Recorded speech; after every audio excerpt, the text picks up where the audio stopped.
It is I, Sushi Jalaka Abubak Bread Panda, live with you today to do some Pixar ranking tier list. I'm gonna be a little bit honest with you, Humskies, today. I had to pull myself out of bed to get rid of my my little downward spiral tonight. Today's not a good day. Well, it was a good day until some throwaway comment in the family house tonight that got me scrolling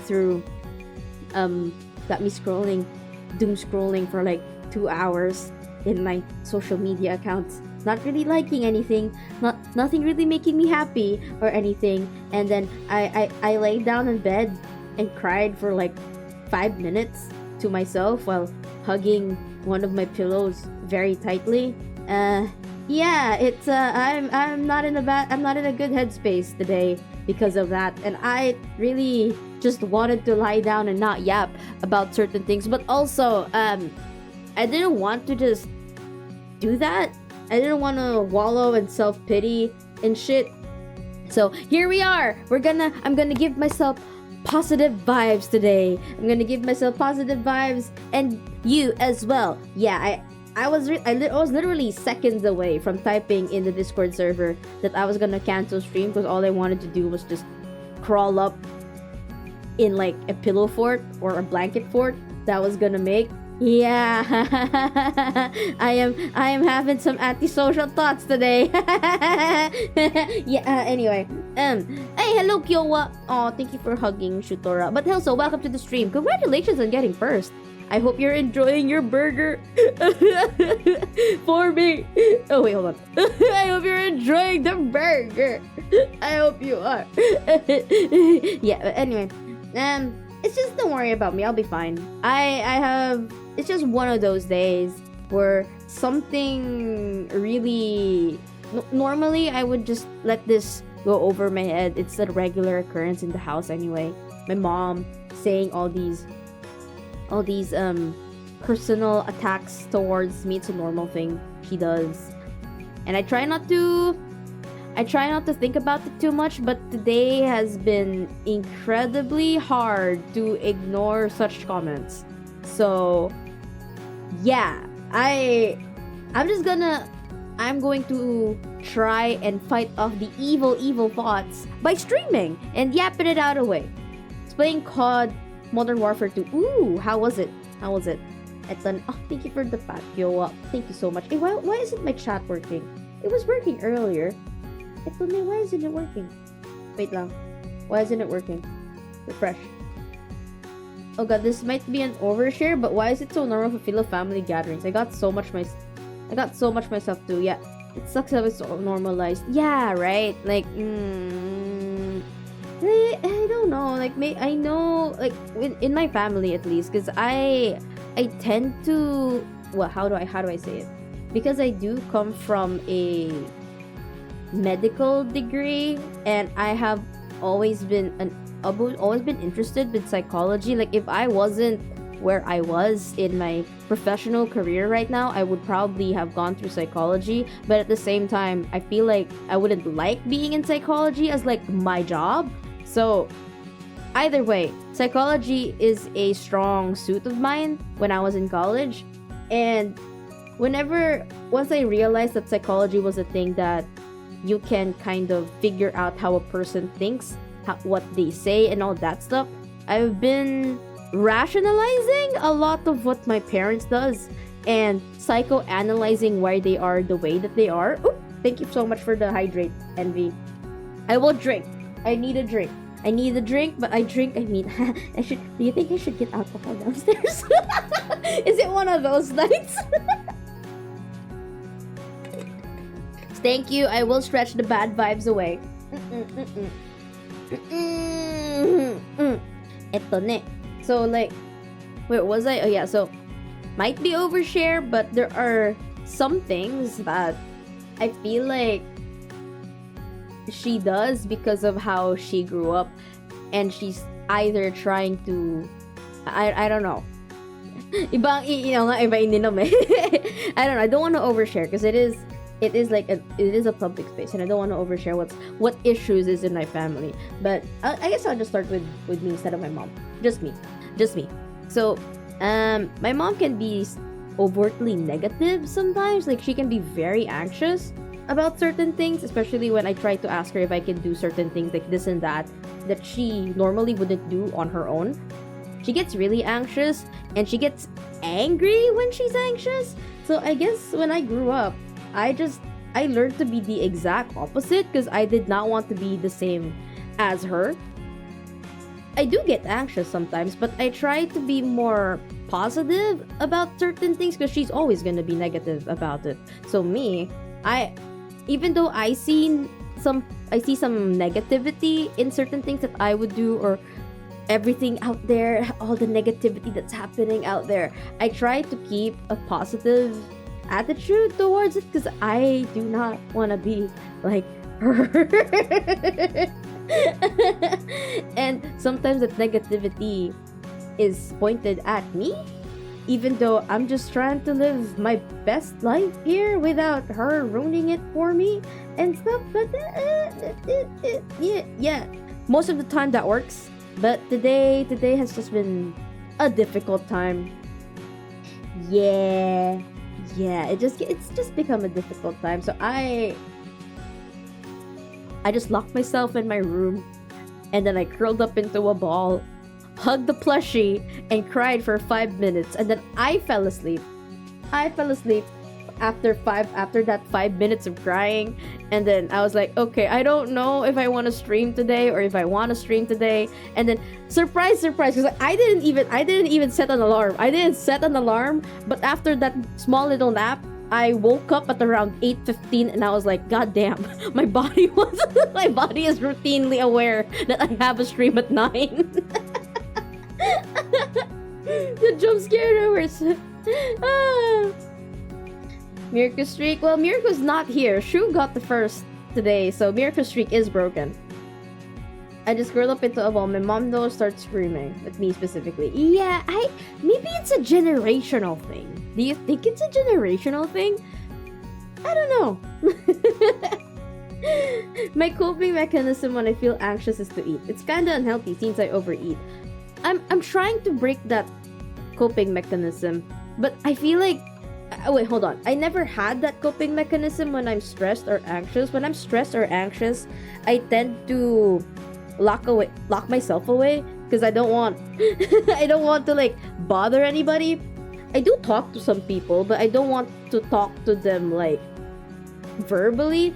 Right now you would say that, why am I talking to you verbally? Well, technically, I'm not talking to you verbally. I'm talking to a camera. I am reading your messages to me. You're not talking to me. And the Kingslayer, well, Mirko sometimes pops in and pops out. But when he's here, he does have a streak sometimes. It doesn't matter. The streaks don't matter. We're just having fun here. Eto na. So then, where was I? What, my coping mechanism? Yeah, has just been locking myself away. But recently, my coping mechanism has changed into spending money. It's like shopping. shopping and a little bit of overeating, but I've been trying to hold back on the eating. You're talking to pixels on the screen. I'm inside your Wi-Fi router. I've been trying to hold back on such splurges kasi kapag it's probably that people are more aware of needing emotional maturity. Money can't buy happiness. It gives me look money has been buying my happiness because I have way too many Transformers right now. And yeah, it can, like, it gives you a little bit of dopamine, especially when you have friends that you can go out with. Money is definitely needed because you have to like go to a cafe and all that stuff. Yeah, you can maybe, if they have a house, you can crash in their house and not spend money. But most of the time in this fucking economy we live in our parents' house, and therefore we have emotional damage all the fucking time. Yeah. You break he wanted to break the streak. Yes, he did. Eto ne. Where was I? Okay, now I just lost it. Oh yeah, spending. Oh my god, spending. But the problem with me spending is like I tend to overspend a lot, and I do make enough to be able to save a lot of money, and seeing those numbers on my bank account, and I'm like, ooh, that's money I can spend, which I shouldn't, which I shouldn't. And yet I end up doing like small amounts of shopping here and there until they amount up to a huge amount that I'm not. Yeah, exactly. Exactly. I did buy like small amounts. I never for a single purchase, the highest that I've spent was like 5k, but everything else was around less than 2k. But you know, amount all of those together and it's a big amount. Does that make sense? I don't know. I'm that kind of person. I'm so frugal with money, but at the same time, I buy so many things that are cheap, but at the same time, you put them all together, they are a big expense. I tell myself I only spend 1k in a day, and that becomes 5, and then 8, and then 5 digits. Money can't buy happiness when you're depressed and lonely. This is how the VTuber sphere works. This is how it works. My money can buy my Oshi happiness. As far as the eating goes, my mom, Asian mom regularly tells you that you're getting fat, and well, I am rather thick, but like I said, I try to reframe the way that I think so that I don't always get down in the dumps when my mom calls me that.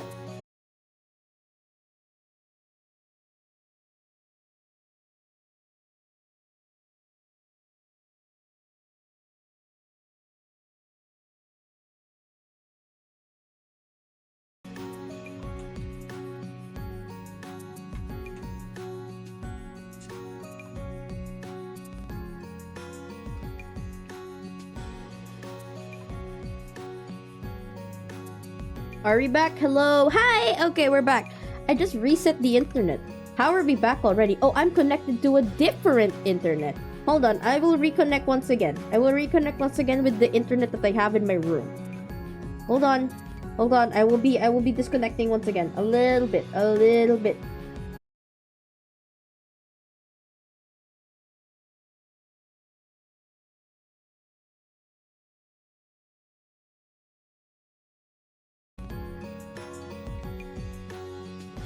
Hello? Hello? Hello? Are we back now? Are we back? Hello? Hello? I see the internet doesn't want me to yap again either today. I can't believe this. Maybe I shouldn't have streamed at all. Maybe I shouldn't have streamed at all. But yeah. Enough about me.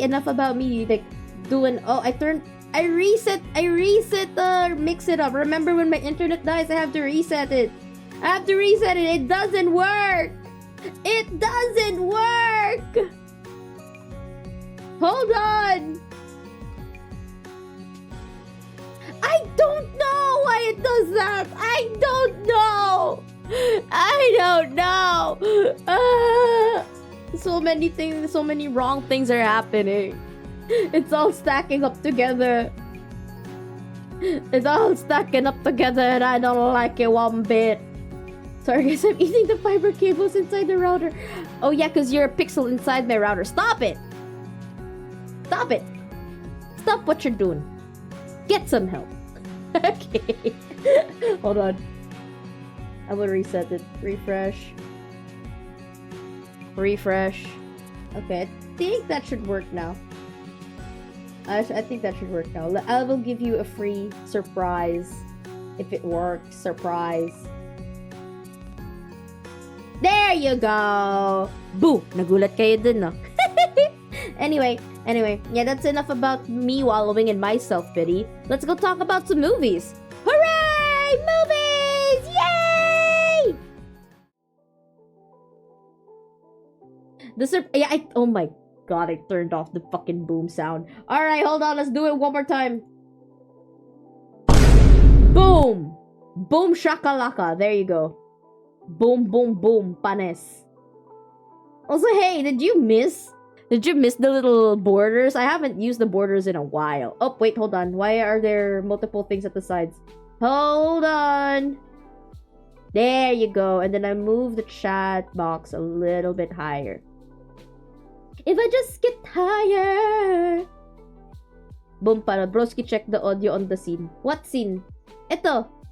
Did it? I'm just gonna... Okay, once more. I will blast the audio again. Here we go.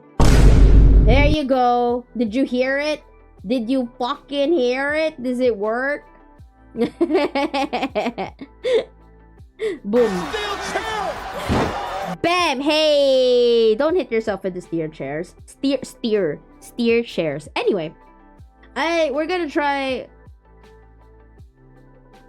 I'm gonna try... How was I supposed to know that Sue is streaming? I always stream at 9 p.m. That's the thing. You just gotta remember that I always stream at 9 p.m. when I say I'm gonna stream. Ta-tan-ta-tan. Or you just gotta develop that instinct that I have once already pressed live. Eto ne. Okay, here we go. So, we are doing a Pixar tier list today. Oh, including Elio! Oh, perfection! Last time, it didn't include Elio. It didn't... The last time I looked at this, it was only up until Inside Out 2. It didn't have Elio. Okay, so, the reason we're doing this is because, well, one, everybody picked this when I asked on when I asked on Discord, which I will now plug here. Discord. There you go. If I was going to do if y'all wanted me to play either Red Dead Redemption 2, Cyberpunk 2077, or a Pixar tier list, and everybody unanimously decided it was going to be the Pixar tier list, which is fine with me. I haven't yapped in a while regarding movies, and I did go on like a little rant about well, not Elio, but like Disney's handling of Pixar movies for like the past 4 years, ever since during the pandemic and after the pandemic, and how the state of the Pixar movies has gone. And I have a bit of a backstory with Pixar. My parents are really big movie fans when they were younger. I mean, they still kind of are, but not as much as they were when they were like starting out as a newly married couple.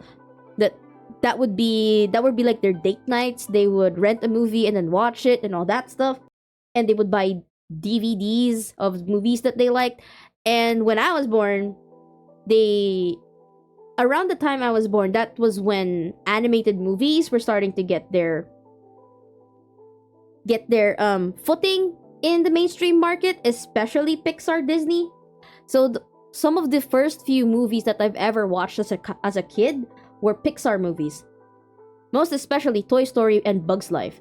And Monsters Inc. and Nemo. A lot of the first movies that Pixar has ever made were some of the earliest memories I've ever had of watching a movie. So I guess in some way, Pixar started my journey of being really into movies, which kind of died down around high school and college because I was really busy with stuff. But then after that, that's when I started getting back into the groove of like watching movies. And in a sense that how would I explain this? Like when people say that Pixar or Disney are just kids flicks, I always tell them that that's not the case. Because I think it was Pixar that taught me that movies can be childish or can be made for kids, but they also have lessons in them that a child can and will understand if you just make them watch the movie. Like, we have this, I would say that younger audiences has this, if you teach them to be literate in what they watch at least. And it's not just something that you put out there to become white noise for them. Children can pick up on certain things that they are being shown. in a set, like in a way, like especially when you're younger, you kind of don't understand these things, but when you rewatch them back, but then it becomes your favorite. You don't know why it's your favorite, but it kind of has this feeling that, oh, I think this is something that makes sense in something, and like you just know it's good because you know you've watched it and you know that you felt something with it. And then when you're older, when you start having all these critical thoughts and everything, that's when you realize that, oh, the reason why I like this movie was because of this and that, the themes, the characters, the this and that, the way it's animated, this and that.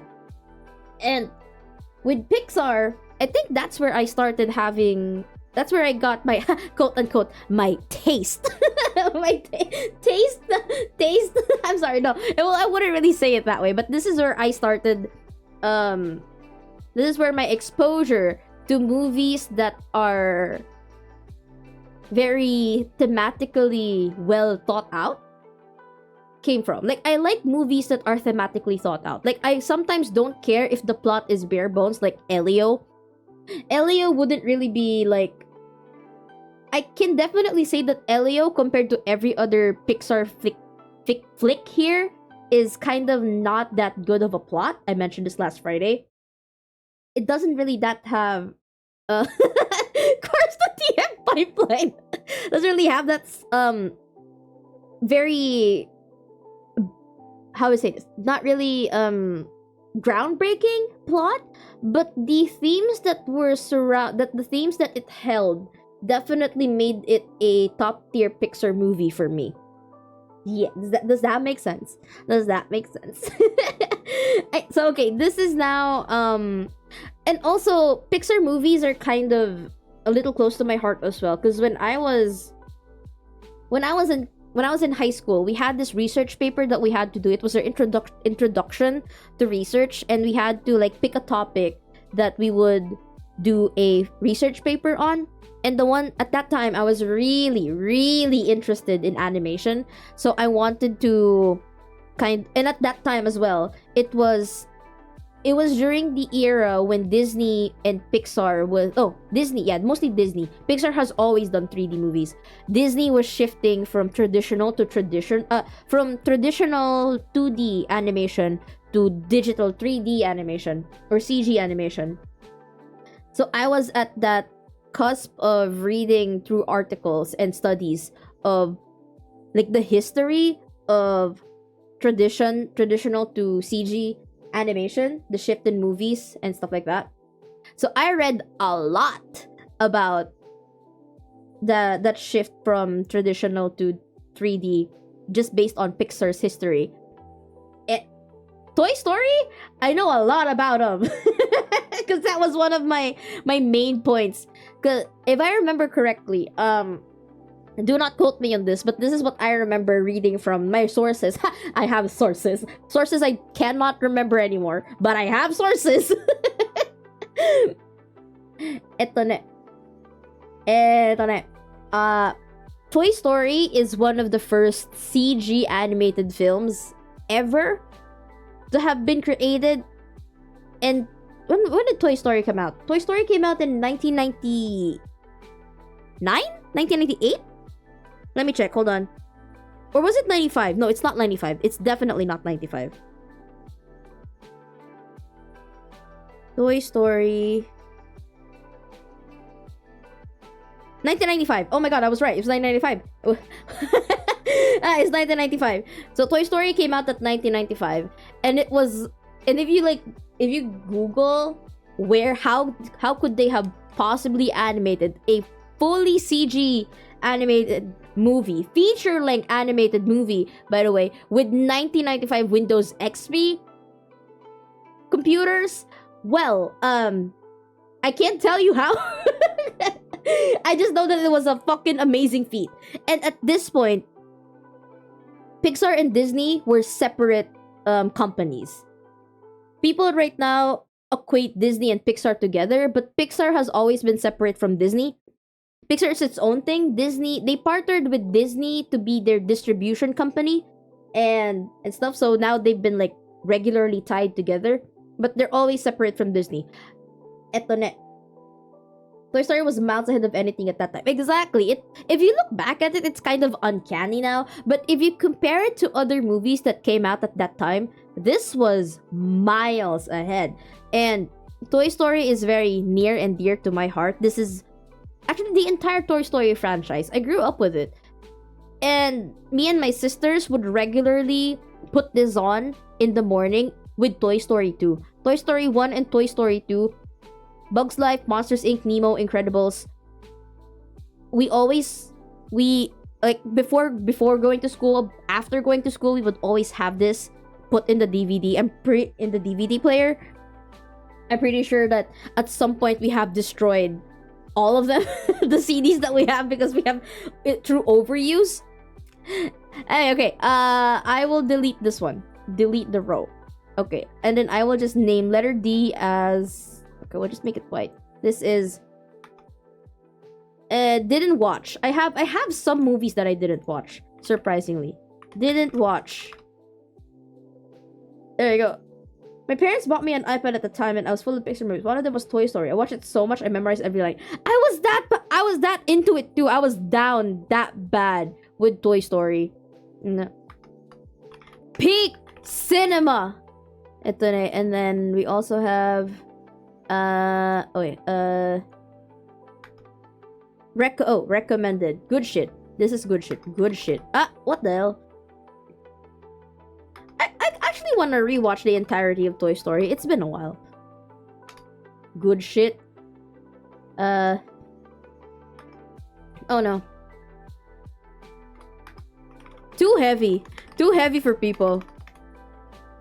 There's only one movie in this category.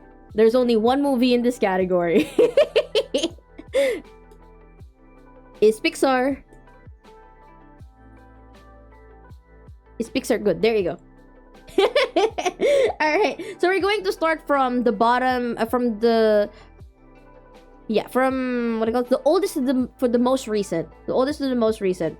Oh my gosh, wait. There has to be another one. Hold on, there has to be another one. Add row below. Disney asked for this. Nobody asked for this. Nobody asked for this but Disney. There you go. That's in the back. Oh, that's white.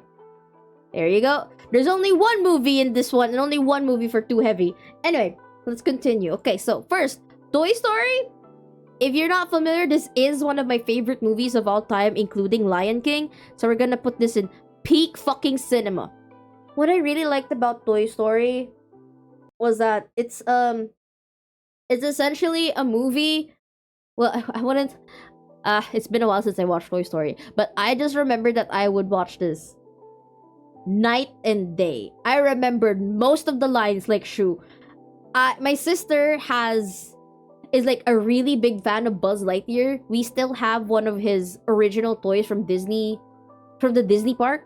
I don't know which Disney park, but when we went to Florida when we were like 5 or 6, this was one of the things that she bought, and it's still there in her room. It doesn't work anymore. I think one of the wings, the spring for the wings when you press the red button on his chest no longer pops out. I think his laser pointer still works, but you have to change the batteries. If you press the talking buttons on his chest, it doesn't work anymore. But he's still in pretty good shape. The toy is still in pretty good shape. Eto na. What I really liked about this movie, I'm trying to think. Well, for one, children's imagination, toys moving on their own if you're not looking at them, that's like a very big thing to me when I watched this as a kid. Like, I'm pretty sure after I watched this movie, I took care of my toys more than I did before. The Jollibee Toy Drive commercial where the toys were sad when they were shelved. Yeah. I shit you not. I think after watching this movie, I did not keep my toys inside my toy box anymore. That's when I started leaving them on my bed or on the floor and stuff until my mom got angry at me.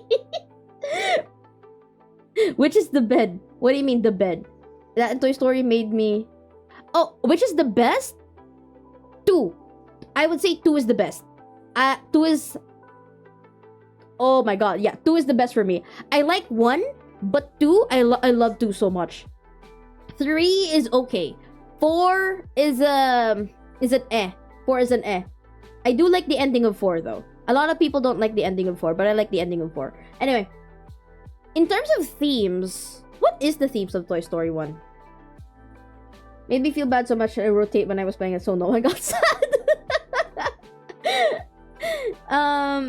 Let me see.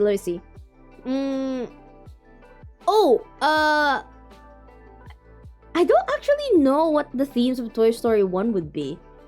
I just know that it's about, a bunch of toys trying to go home. Embracing change. Yeah, that would make sense. Embracing change. No, I wouldn't say jealousy. I guess it is about embracing change and the status quo. Cause Woody was very oh my god. Woody is a dictator. Oh, Woody was essentially a dictator. Cause he was Andy's favorite toy. He declared what the fuck was gonna happen in the toy room when Andy wasn't there. And then when Buzz came around, he was like, "Oh, you're a new toy," and Spicey's like, "Well, I'm in charge." Like, I'm in charge and all that stuff. And then it also had something to do with Sid, that you have to take care of your toys and all that, right? It's more about taking care of your toys. It's like yes. I also just really like the dynamic between Woody and Buzz. It's really nice. They were like stories of Woody originally being much more of a straight up asshole. Come on, he was an asshole. He is an asshole. Maybe it's a little bit lowered, but he still is an asshole. Let's be real. He was an asshole to Buzz, especially like in the last bit. But even more so, he was an asshole to the toys that Sid was kind of brutalizing before he realized that they just wanted to be played with correctly and not be brutalized or tortured like what Sid was doing to them. He was assholier. Assholier. But yeah, Toy Story 1. I like that one. A Bug's Life. Good shit. I wouldn't say it's peak, but it's good shit. A Bug's Life taught me that conformity is kind of not good. But also, being a family is a good thing. And also, fascism? Is there a theme about fascism with Bug's Life? Baby's first introduction to fascism with Grasshopper. With Hopper. And slavery. Funnily enough, the most memorable thing about the Bug's Life for me wasn't the movie. It was the short film before the movie. I don't know if I can show it here. Hold on. A Bug's Life. Let me Google. A Bug's Life short film. Chess? It was the chess short film. I wonder if it's out on. There we go. Jerry's Game. There it is. This one.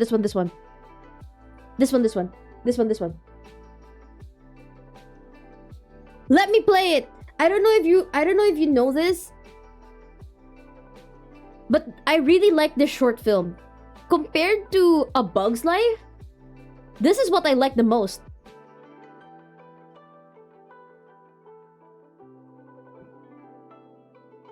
Wait, there's no audio. Hold on. There's no audio. Hold on. Okay, that should work.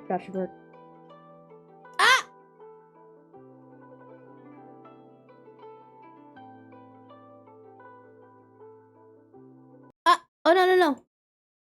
Quality. I really like this one. Opus Duta Vlogs, right? Look at that 3:4 ratio.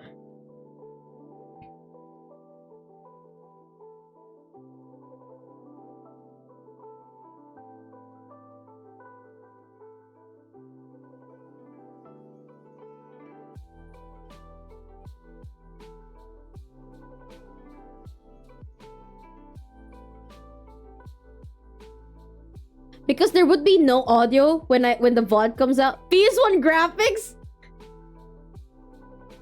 I'm just gonna talk like I'm one of those AI. So there's this old man that sits down and he wants to play chess with somebody. And he's gonna do the first move with the white.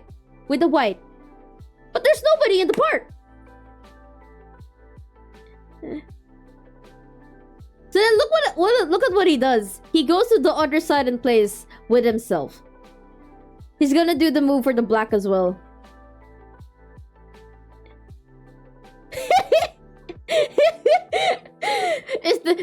I feel like this is what I would be when I become older. Yeah, he does!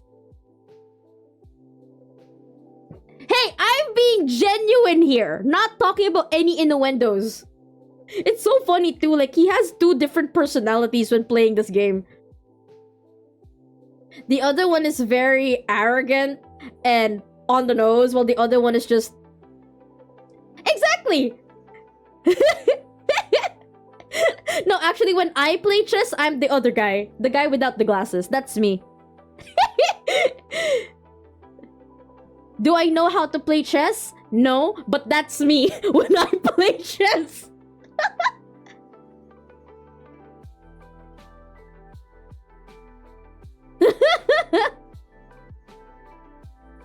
I'm not saying that I would be eating all the pieces of the other person, but that's me with the confidence. That's my confidence.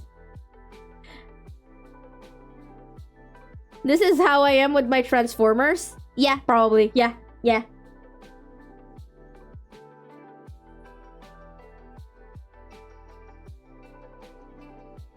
Exactly. 5 Zed pala to. So, hindi pala si 5 to. Hello, Zed!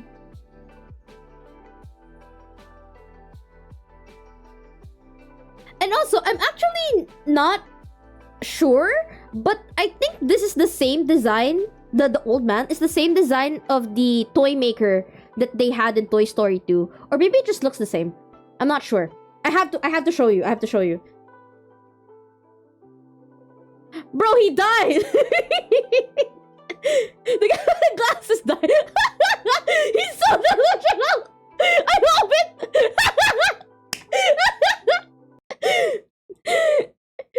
This is the beginning of he doesn't know that I'm winning because he doesn't understand how I keep winning because I've been eating the pieces.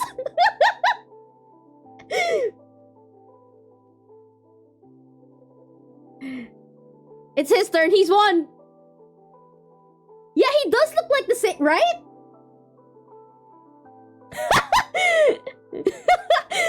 Absolute fool. The absolute fool.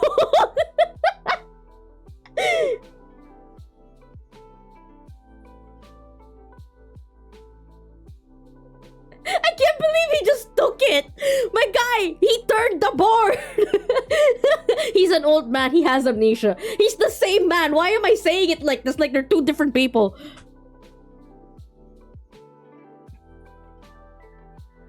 What the?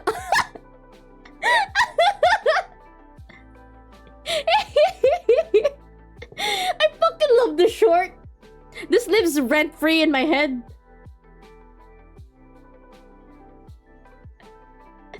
This lives rent-free in my head. Okay, hold on. Let's look for that scene. Okay, before we go to that scene. Okay, Bug's life. So, instead of like remembering the entire movie, I remember more the short than the movie. I just remember in the Bug's life, I really liked Hopper. I don't know why. You wanna be like that when I'm retired in my 80s? Magiging ano ka lang, magiging chess tambay ka lang. Tambay sa kanto na naglalaro ng chess. The people, I don't, you know I don't play chess. But I'm pretty sure that the people, yung mga tambay dyan sa kanto na naglalaro lang ng chess or ng dama, they're like, they could probably defeat the Grandmaster if they wanted to. But they don't. They won't. Anyway, Bug's Life. Yeah, I mostly remember it being... What's the... Flick, right? Flick is the inventor dude. Checkers with Tansat. So, like, Flick is an ant. He's like an inventor ant trying to make a more... How would you say? A more productive way, or like he's inventing a lot of new things to make food storage or like food collation a lot more productive for them ants, so that they don't have to work all day every day. Industrial revolution. Oh my god. It's an why am I getting this epiphany? So Flick is trying to usher the ants to industrial revolution, but they're like, no, we do it the traditional way, because if we get lazy and stop like that. And then later on, we find out that the ants are actually the slaves of the grasshoppers, who are pests and are taking like a share of their food to feed themselves. Accelerated the rise of capitalism. And then like after a brief incident, the food that they were collecting for the entire summer falls down a river or a lake, I don't know where, but it's a body of water. It falls down. So now they don't have enough food for themselves and enough food to give to the grasshoppers. So now Flick is exiled from the colony, and the way that he goes out of the colony is that he says that, okay, I'm going to try and find some bugs who can help us fight back to the Oh my god! Oh my god, you're right. they're instead of miners, they are farmers. So like he goes out, tries to look for like a bunch of bugs that can help them free themselves from the grasshoppers, from Hopper, and then he finds a bunch of circus bugs who has this entire, it was like very bolstered, like, okay, we can do this, we can do that, we can do all sorts of things and stuff. So it's like there's like this great misunderstanding between Flick and the circus bugs, and when they get back to the colony, I actually don't remember what happened, but I just know that Flick's lie is found out. The circus bugs leave, or well, they leave for a bit, and then they go back to help Flick free the rest of the ants from Hopper's rule and stuff. And the way that they do it is that they scare the grasshoppers with a Da Vinci level bird made out of sticks and leaves.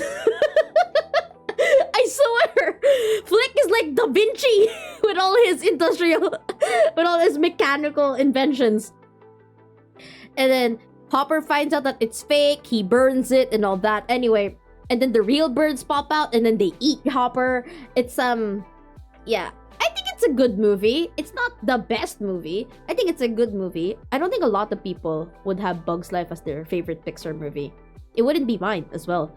But I do like Hopper a lot. He's like one of the best Pixar villains, I would say. He's very memorable as a villain. I would say. There's this one scene in Bug's Life. Hold on. Hopper. Let's find it.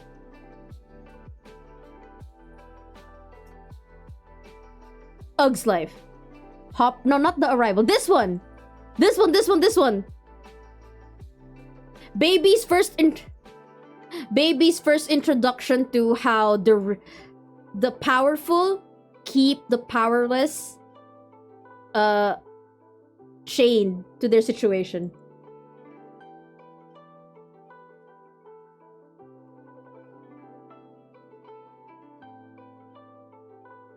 What at? Ha ha ha ha ha. One and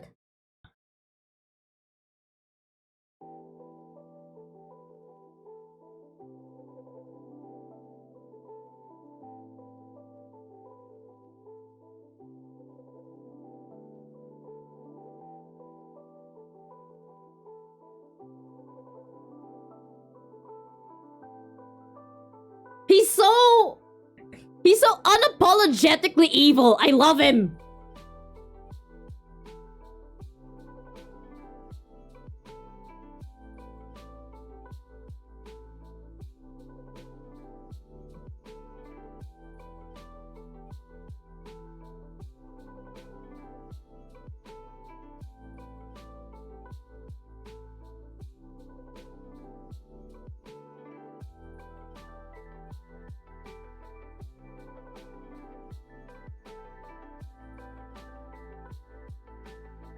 Zzz.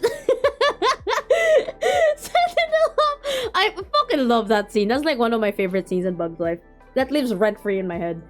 No more, no more, no more, no more, no more. Oh yeah, they still had like blooper takes at this point. I love the blooper takes in Pixar's.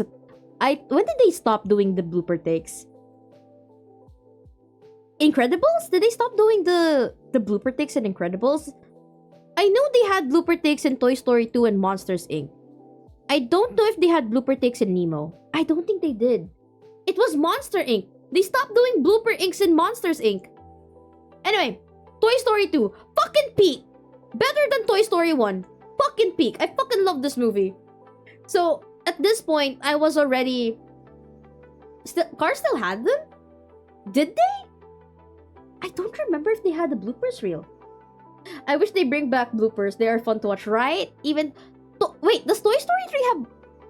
Really? I don't remember Toy Story 3 having bloopers. Bring back, yeah. Toy Story 2 is very close to my heart because at this point, I was at the age where I was starting to be emotionally attached to movies.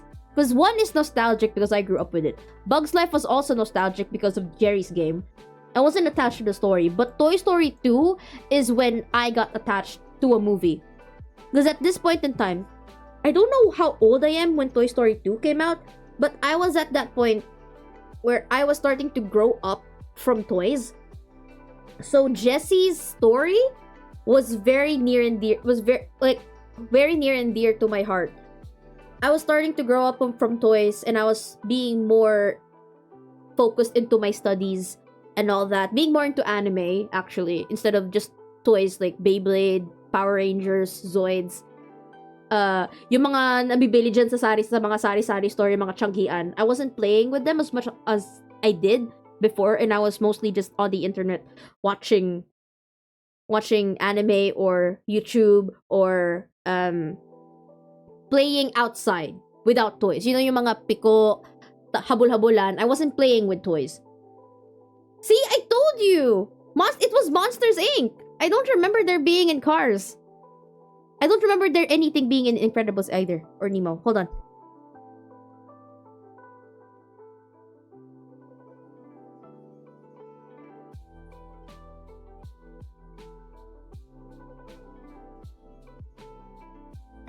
Eto na.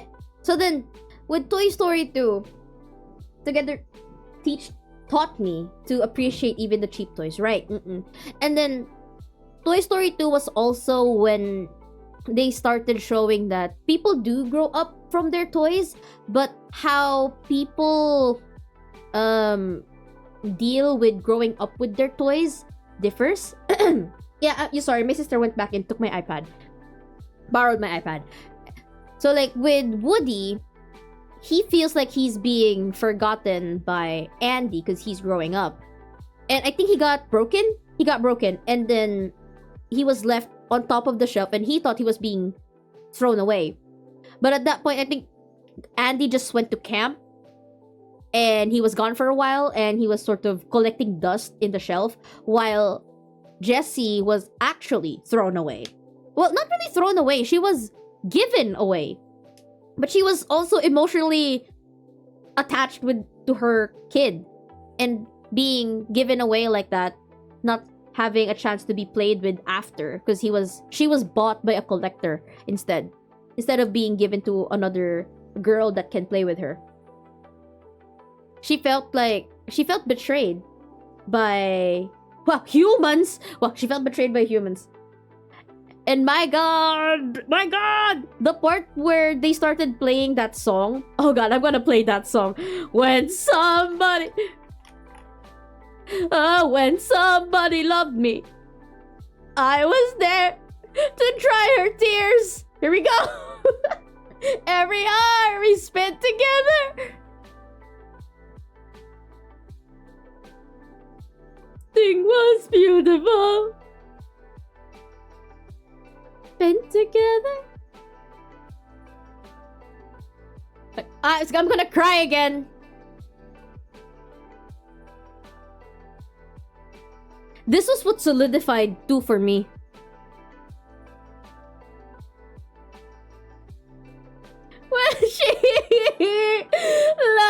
Oh shit! Hold on. Shit! I pressed it again. I pressed it again. When she was sad.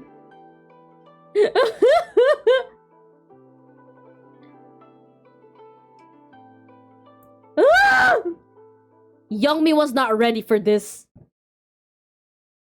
Made me feel for toys that I discarded away.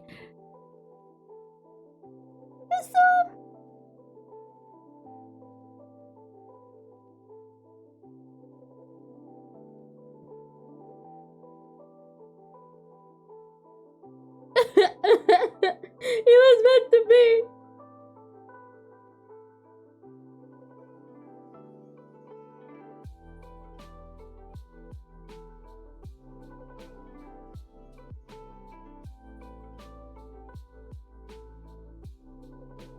Bruh. Lady, girl was growing up.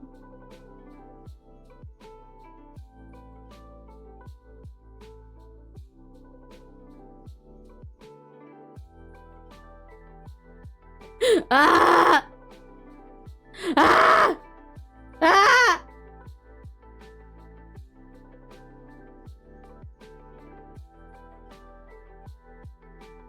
If she was a horse girl, she was gonna go back to her horse girl phase. It's a cyclical thing. Look at me. I was a Transformer kid, and then I stopped, and then I came back to being a Transformer kid.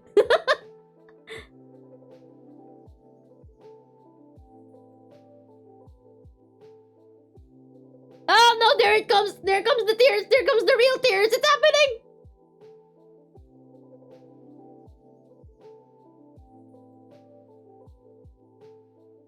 Ah.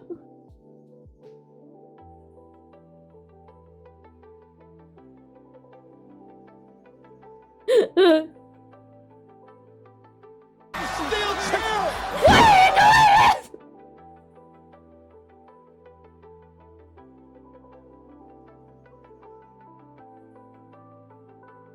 Ah! The tears! Putay na! Ah! Wait lang, let me...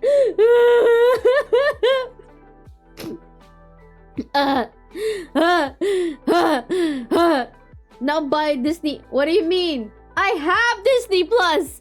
They don't. It's not gonna work. Their temptation to make me buy Disney Plus won't work because I already have it. Thank you for the hydrate. And this was also one of those movies where the villain also has a relatively grounded or believable motive.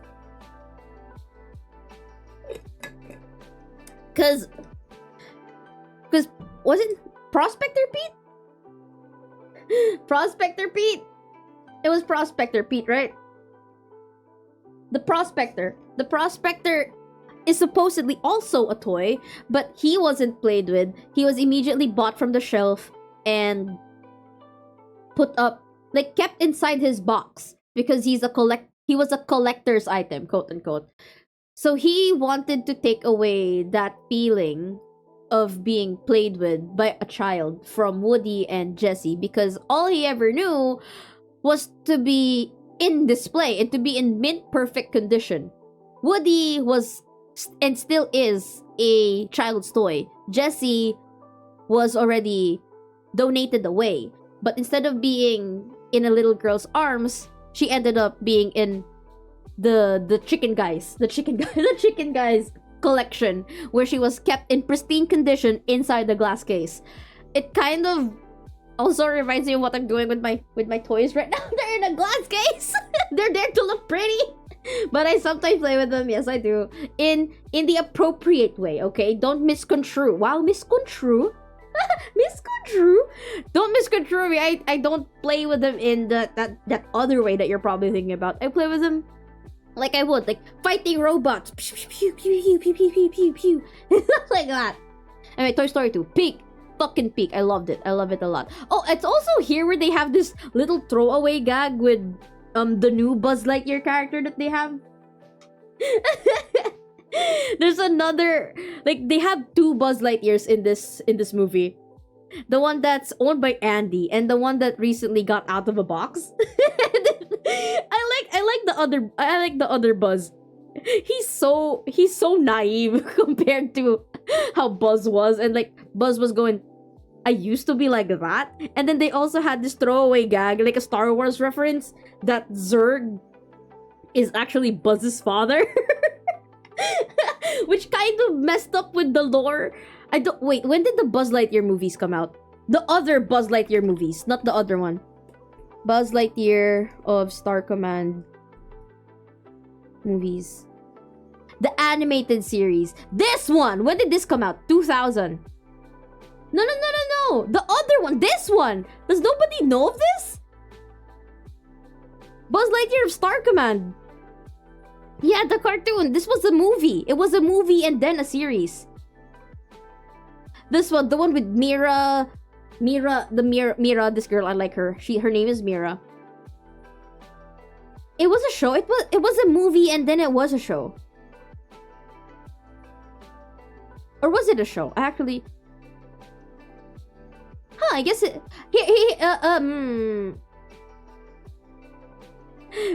Yeah, because like this one had an extensive lore on Buzz Lightyear. So when the 2021 movie came out, I was like, are they just gonna forget the Buzz Lightyear of Star Command lore?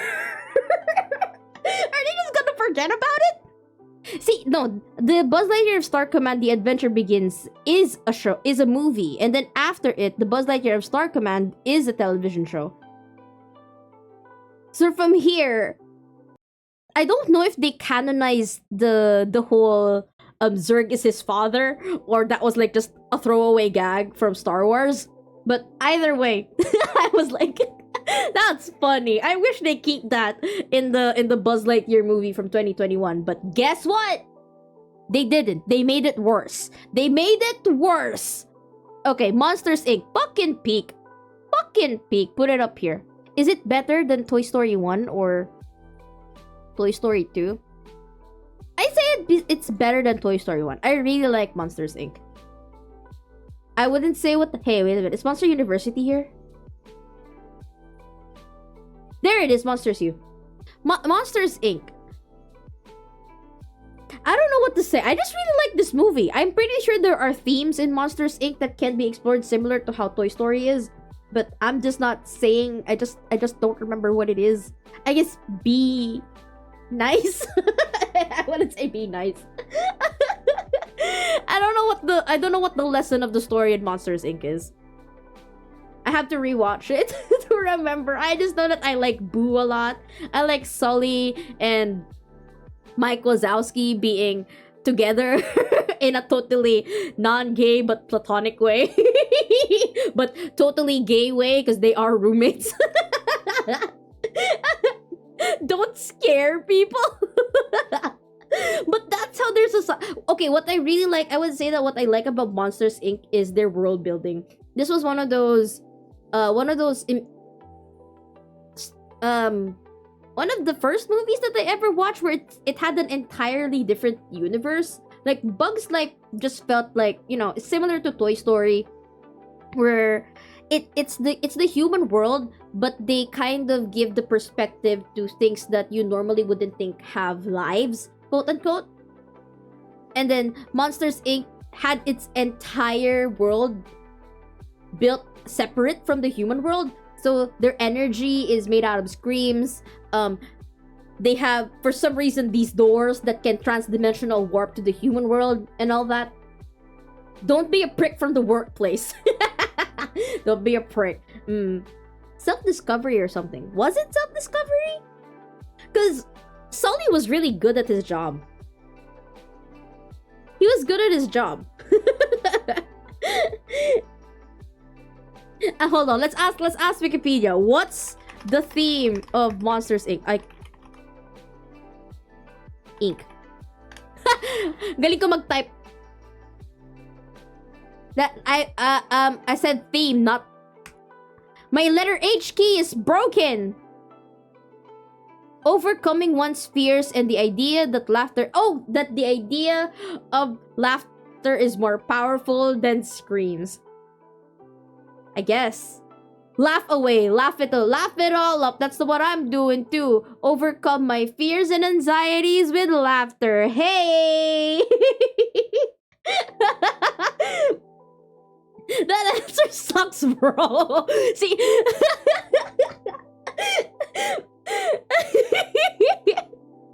Thank you, Google AI. On the surface, overcoming... Okay, so what's... It's the on the surface, but what is it after that? What's the theme? On the surface, overcoming one's fear, the idea of laughter is better than screams. That was the byproduct of the theme of the movie, right? What's the real theme then? It's not just facing your fears. Maybe the theme was children cute. Automation and oh yeah, there was a thing that the octopus guy was trying to automate screams by sucking out the screams out of children instead of like doing it the hard way where monsters would be doing it creatively. The crab, oh my god, the crab. Yeah. He was automating the way to get screams from children. Suck the scream out of little children until they're dead. AI taking our jobs. Fear mongering and media sensationalism. Oh my gosh. Yeah. With the CDA, because when they found out that Boo was there was a lot of propaganda against children being like toxic, even though they're not really toxic. Fatherhood. Oh, there we go. Fatherhood. That's like the most important thing. That's the central story about the movie. How could I have forgotten? Sully and Boo being the father-daughter combo they are. And Mike Wazowski being the uncle. The uncle. Yes. Yeah. This one, the scene where they had to leave, fucking broke me. When they separated and then they had to destroy Boo's door so that the monsters don't get to her again. And then at the end of the movie, when Sully was already the president of Monsters Inc. and Wazowski like put together the door, Boo's door, from scratch from all the pieces. He had like so much splinters on his hands. And then the movie ended with Sully opening the door and then Boo saying kitty in like a more mature voice, but like still a child's voice, like in that same inflection that he had as like a 3-year-old girl. I'm like, oh, my heart. Let's look for that. Monsters Inc. ending. Ang galing ko mag-type. No. This one.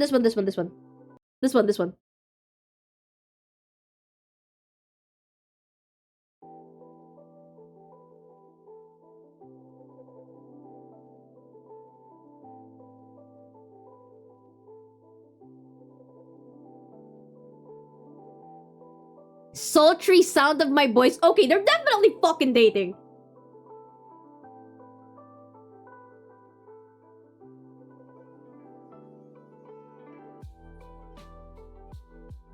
He didn't have those earlier.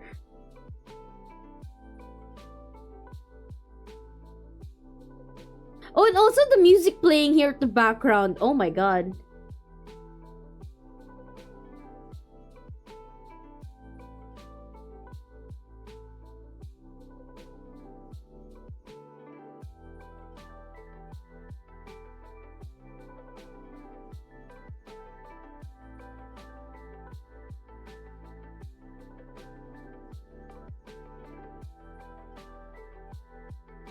Oh, look at that shit, the way he smiled. Oh, that's the smile only a father would make. Okay, I really like Monsters Inc. You know, when they announced Monsters University, I was really sad. Or like when they announced that they were going to make a Monsters Inc. sequel, I got a little bit sad that it was going to be a prequel instead and not a not a sequel to the first movie, because I wanted to see Boo as like an adult with Sully and stuff, but doesn't matter. Monsters U was pretty okay too. Okay, Finding Nemo. Okay, we're gonna put that up here, right beside Toy Story, right beside Peak Cinema. You can't say that you haven't watched Pixar unless you've watched Finding Nemo. Similar to all of these three movies, I have rewatched Finding Nemo so much. It's one of those movies. This one is definitely a movie about fatherhood. This one is the most fatherhood movie than any Pixar movie has ever fathered a movie. This was about this was about parenthood. This was about family. This was about being accepted. This was a we literally had Nemo, who was a disabled kid that what's his name?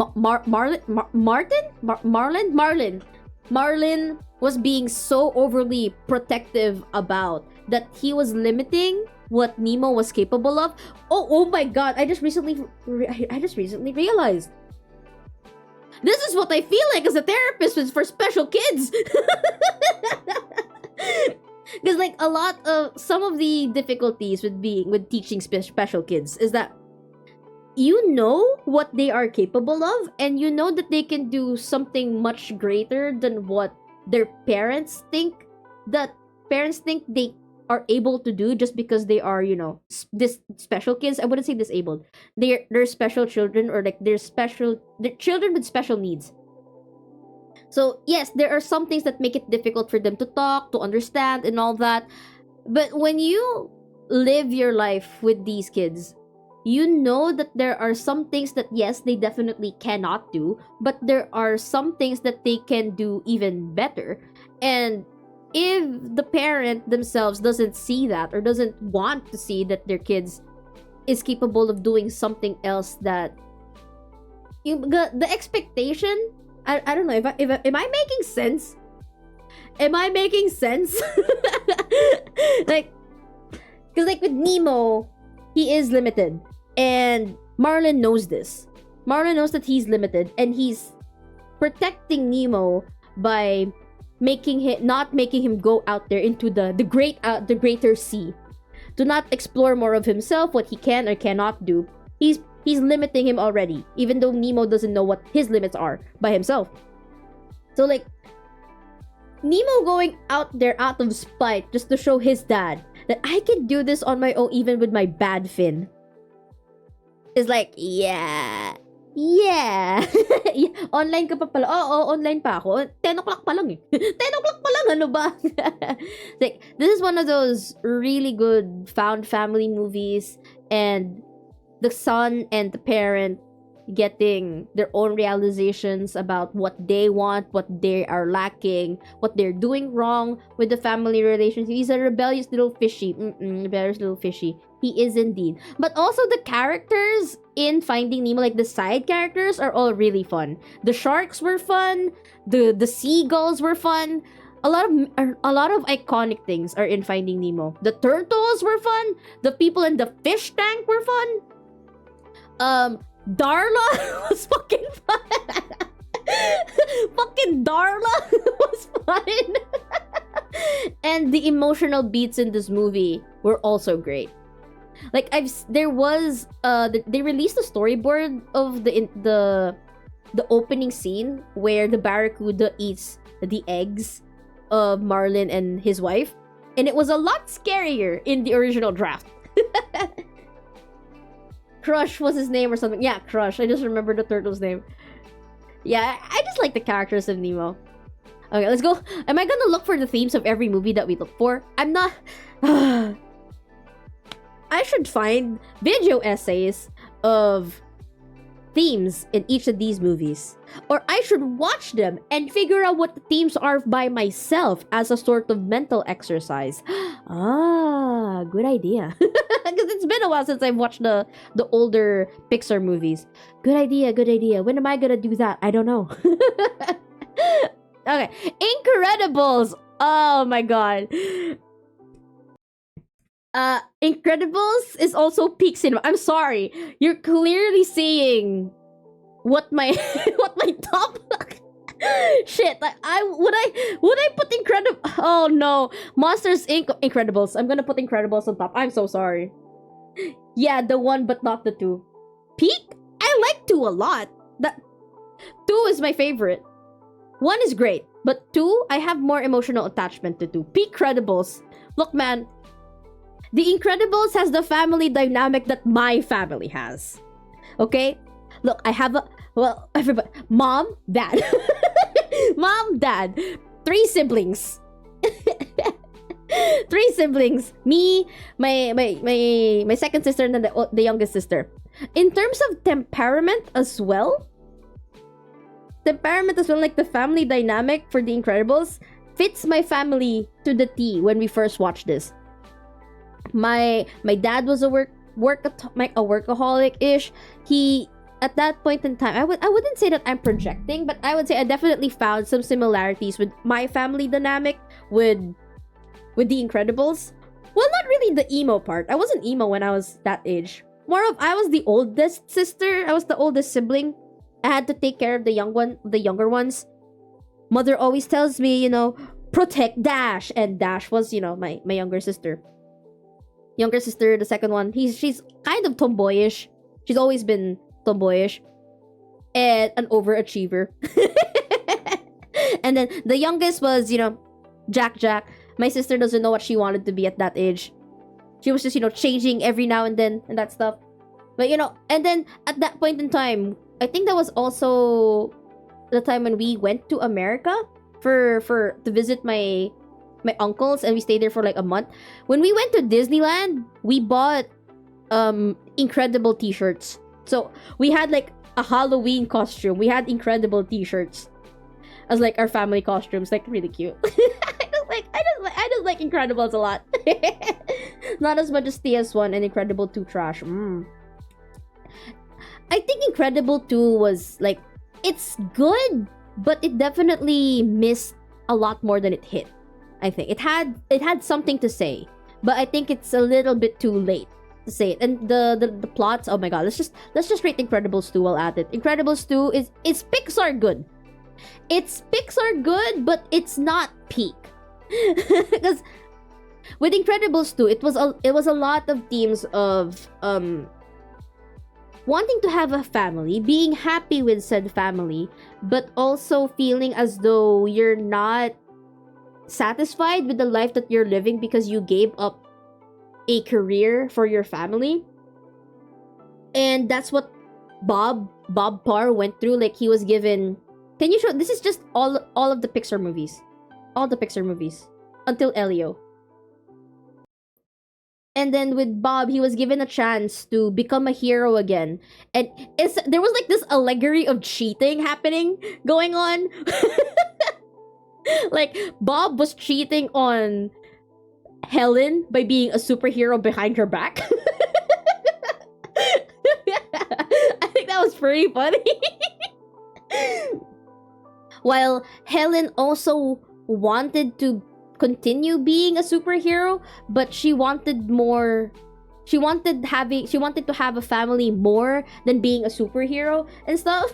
Yeah, with the white hair girl too. Yeah.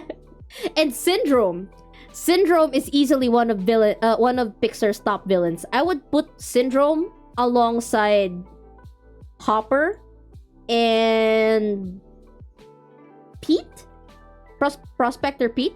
I would say top 10 villains in Pixar movies. Monsters Inc. villain, the director and Randall. I just don't like them. They're bad for Syndrome as a kid. Yeah, Syndrome coming from a place like his anger, understandable. 1 hour for only 6 movies. You know me, I'm Yapper Central. I'm confused with the clean Twitch UI. Clean? There's a clean? Are you using mobile or are you using desktop? What are you using? Why is it now all circle? Ugh. I hated the new mobile AI. The new mobile UI. We in Yappersville. Yeah, we in Yappersville. This is movies. You know I yap about movies. I'm very passionate about movies. I can't exactly say it as eloquently as I want to, but you know, I'm passionate about reviewing movies. I'm not as eloquent as them YouTube reviewers. Okay. Okay. So that's it. Nemo, Incredibles, what Incredibles 2? Oh, Incredibles 2. With Incredibles 2 naman, I think that it's nice that they switch from Bob to Helen being the main character, and now Bob has to become the stay-at-home father and learn how to be a stay-at-home father, which is kind of a juxtaposition of what his story was in the first movie. Because like in the first movie, he wanted to leave the, well, not really leave the family, he wanted to have some time away from the family to be able to do what he wants. So now it's the other way around. He's choosing to stay in the family so Helen can do what she wants and be a hero again.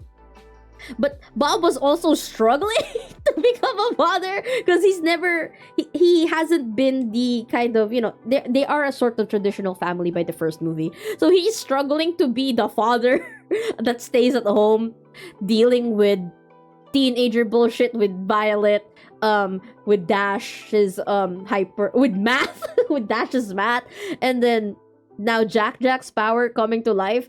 What I hated about Incredibles 2 was the plot twist. I kind of didn't like the plot twist for the villain of 2. It would have been nice. She had like a good backstory, like an okay backstory, but Syndrome's was still a better backstory. And I know what they were going for, what idea they were going for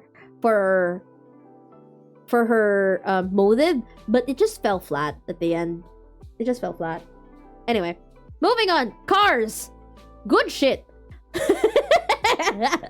Wait, no. Would I say Cars is good shit or Pixar good?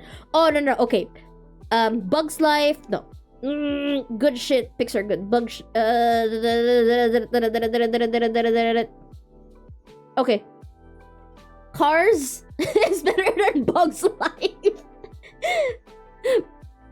I actually like Cars 4. Is Cars 4's here?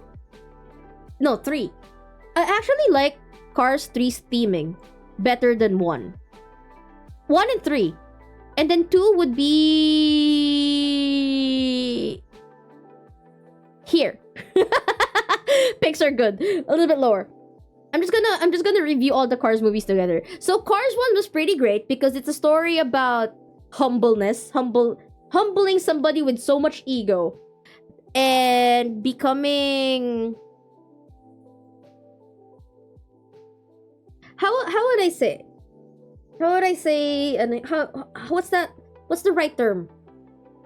Tagalog kasi lumalabas sa isip ko, hindi English eh. Yung tipong selflessness. There you go, selflessness. Because Lightning McQueen, ka-chow, was a very selfish character, ambitious, selfish, arrogant, egocentric character. That it's his own flaws that landed him in the situation where he was in Radiator Springs. And in Radiator Springs, he was immediately humbled when he was told to fix the goddamn road. He got the chance to meet more people, connected with more people, to the point that he started he's a self-centered double. Yes. Mighty McQueen was the original Andrew Tate. He started feeling more, you know, empathetic, sympathetic with other cars. Wow, other cars, not even other people, other cars. And it's just a great movie in terms of like the lessons for children. I don't think it has a very heavy theme. I think it's just a good thematic movie about teaching children to not be assholes. And then Cars 2, I think it's a fun movie, but coming from like how heavy the character work for Cars 1 was, moving to Cars 2, with Mater being the main character instead of Lightning McQueen. And the whole, oh god, I remember Cars having so much other hidden adult jokes. Yes! Oh my god, there's a lot of adult jokes in there. The theme for Cars 2, bioterrorism.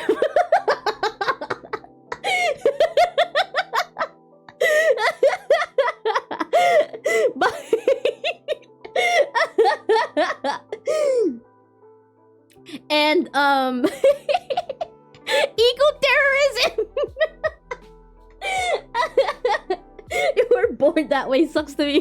The main plot, or like the main conflict with Cars 2, is that there's now this special race for to promote green fuel that's not based on gasoline, and it's all just a plot to kind of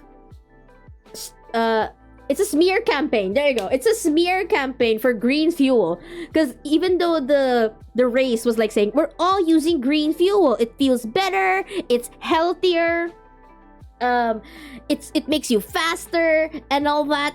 What the villain was actually doing was just feeding them regular ass gasoline. And that if they pointed a certain camera at them, they raise the pressure, it explodes within that car. To smear campaign green fuel so that everybody goes back to gasoline, because fossil fuels and stuff. I don't even know, why do they even have fossil fuels? They're cars. Did they have dinosaur cars? Is this something that I did not know in the Cars lore? Anyway, that's essentially the plot of Cars 2. A bunch of old cars feeling as though that they no longer have a place in modern society because they're not being given the right parts or the right fuel to be able to keep on living. It's the old vintage cars or something. Yeah, the old vintage cars. Just him wanting to beat the new kid. No, but the thing is, Cars 3 reminds me of... Okay, I haven't actually watched what's that boxing movie? Boxing movie. Am I just really gonna try boxing movie? Fuck, what's that? Creed. The one before that. Is it just Creed? Is it Creed? Is this Creed? Is it just Creed? Yes! Rocky! No, it's Rocky. It's Rocky. I haven't watched Rocky, but I had the feeling that they were trying to recreate Rocky with Cars 3. Or was it Creed? I don't know. But it had that feeling that they were... It might not be the plot of Rocky, but it definitely had the feeling of like an older car that used to be at the height of their an older athlete that was once at the height of their career, being slowly replaced by younger and more energetic athletes. And now this old athlete is struggling to keep up with the younger generation. They're feeling this self-doubt and everything. Was building up for Rocky, but accepting that, yeah, you're getting older, just pass it on. Yeah. There. I don't know what the plot of Rocky is. I've never, but I just had the feeling that it's one of those sports movies. And that's why I think it's okay, I would just say it's good shit. Maybe higher than Bugs Life. I wouldn't say it's peak then. It had that feeling. And then when he realized, when he was trying to match, well, Lightning McQueen was trying to match the training regimen of the younger kids with the VR training instead of doing it the old-fashioned way and failing. And then he finds this diamond in the rough VR technician. I think she was a VR technician. VR technician that was training the other newer racers. And he figured that she was good, but nobody was giving her a chance. Why do you remember the new kid's name?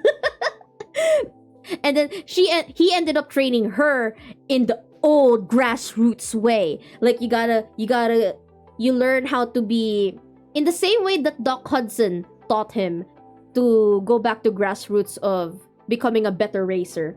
I think with the girl car, she ended up training in the beach for the drag on the wheels of the car to make her go faster when she finally hits an asphalt. She also had this entire thing where she would learn how to twist and turn inside like a mud pit with other tractors or something. It's a good movie. They did a demo derby thing. Yeah. It's a good movie. I'm sorry. Cars 3 was a good movie. Despite all the memes of Cars 1, 2, and 3. Cars 3, in terms of theming and what they were trying to go for, was a good movie. And at this point, when they released Cars 3, I was already in my phase where I was starting to critically figure out what the movie was trying to say, despite the plot. So yeah, Cars 3 was good shit. Wait, I should also start with Toy Story 3 and 4, because we're already there. 3 and 4, where's Toy Story 3? Toy Story 3 is Pixar good. Would I say it's peak? I think the only peak part for Toy Story 3 was the ending, with Andy letting go of his toys. Like, willingly letting go of his toys. Because, like, in the beginning, I think haters were just mad Lightning basically gave up on himself. He was old! What was he gonna do? And it's like the natural course of things in the sports world anyway. You retire, because, you know, the new generation is definitely going to be better, more physically adept than you are. It's the natural progression. You'd become a coach for the younger generation. You teach them how you became the best at your field. And then with them, through them, you kind of get your own satisfaction. Like, look at that. I was once at the top of the game, and now I trained somebody that is now at the top of their game. That's kind of a natural thing. Anyway, Toy Story 3. Correct me if I'm wrong. They got to the daycare center by accident, right? Like, Andy wasn't ready to give them away just yet. But no, not Woody he wasn't ready to give away Woody yet. But everybody else was going to be put up in the attic. And then by some accident, his mother thought that the bag that they were put into was the donation bag instead of the one that's going to be put up in the attic. That's why they ended up in the daycare.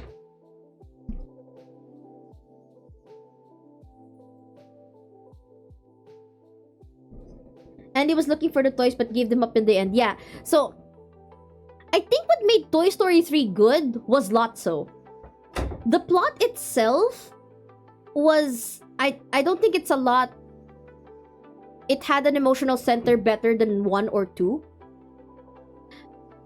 But the theme that it had with Lotso and Andy at the end were definitely what made it good. Okay, I would say good shit. I would put him in good shit.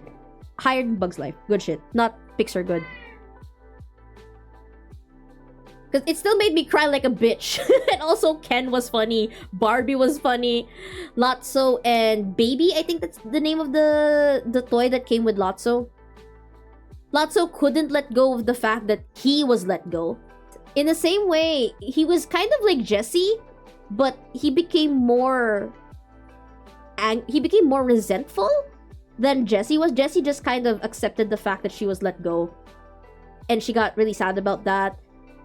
And then Lotso got angry and vengeful that he made this little letting go was the theme was supposed to perfect Santa for the Toy Story. Yeah, like the ending was what made it good. Because now Andy was indeed growing up, and we all know from 1 and 2 that Andy really loved his toys to the point that even if he was now going to college and he was not playing with them as often as he would when he was younger. Oh, he was forgotten. Yeah, he was forgotten. I forget. Yes, thank you. But he wouldn't let go of the idea that he was forgotten. Eto ne. So then, where was I? Yeah, he still kept his toys, but he wasn't playing with them anymore. And then he was ready to like put them in the attic in the same way that I put my Barney stuffed toy up in the attic and wouldn't let go of my Barney stuffed toy, even though I don't put him in my stuffed toy box or my stuffed toy bed. My bed filled with stuffed toys. I still have it there because I don't want to let it go. Nah, I have an emotional attachment to that Barney stuffed toy. That was me. And then when Andy realized that instead of keeping his toys, he could instead pass it on to somebody that would take care of them a lot better and play with them again as he would have wanted when he would like to do, you know? Probably leading a dictatorship in the attic by now with the other stuffed toys that I wouldn't let go but are stuck in a box.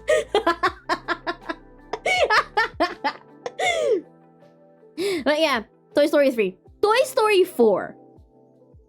Toy Story 4 is Pixar good. I wouldn't say it's good shit. I would definitely say it's better than Incredibles 2 though. What I like about Toy Story 4 is now that separate from Andy, the toys are now in Bonnie's domain. And Bonnie has her own favorite toy. And the new toys coming in have a new status quo, so Woody is no longer the head toy. It's the ragdoll kind of toy. I don't really know what her name is. She's the one in charge. Bonnie's a girl, so, you know, she has her preferences, and Woody is definitely not the preference. And Woody's kind of crashing out. Special snowflake agenda. He's crashing out like he doesn't feel like he's needed by Bonnie and all that.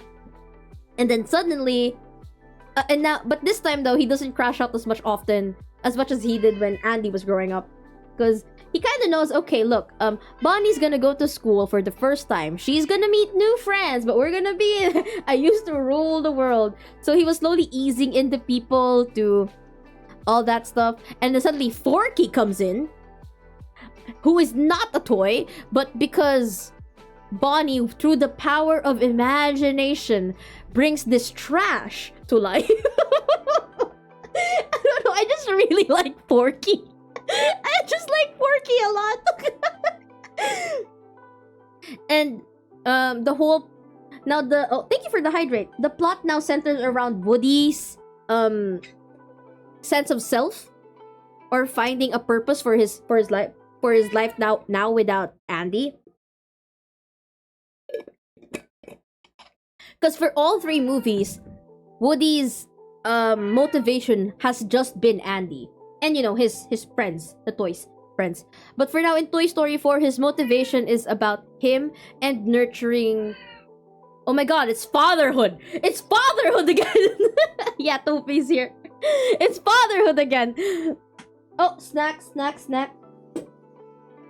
Woody was essentially the father of Forky. He was telling him how to be a good toy. Like, what is your job as a toy? And stuff like that.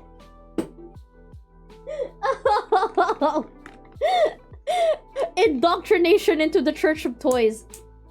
I guess a lot of people didn't like it that Woody left Bonnie, or left everybody behind for Bo Peep by the end of the movie. Yeah, because like it's natural. Bonnie is a girl. She would naturally gravitate towards the cowgirl instead of the cowboy. And that's fine. I guess a lot of people didn't like it that Woody was indeed replaced by other toys that weren't in the spotlight when Andy owned them. But I liked it that Woody understood that he wasn't Bonnie's favorite. I mean, isn't she's a no, not Bo Peep. Jessie was the cowgirl. Shepherdess.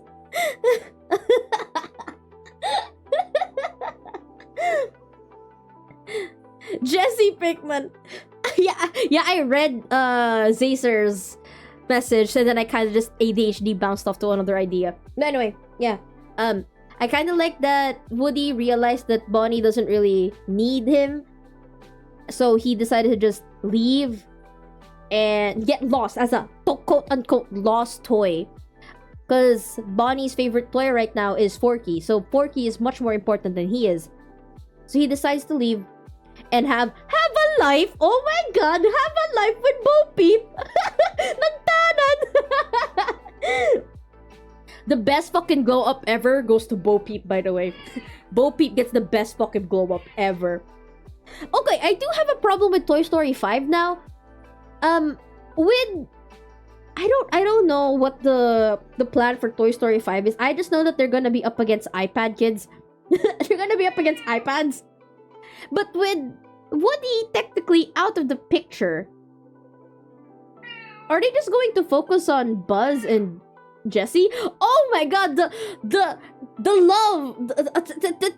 love story between Buzz and Jessie. Oh my god. He loved that girl. Yeah, he did. They've always had this little will they, won't they since the first movie.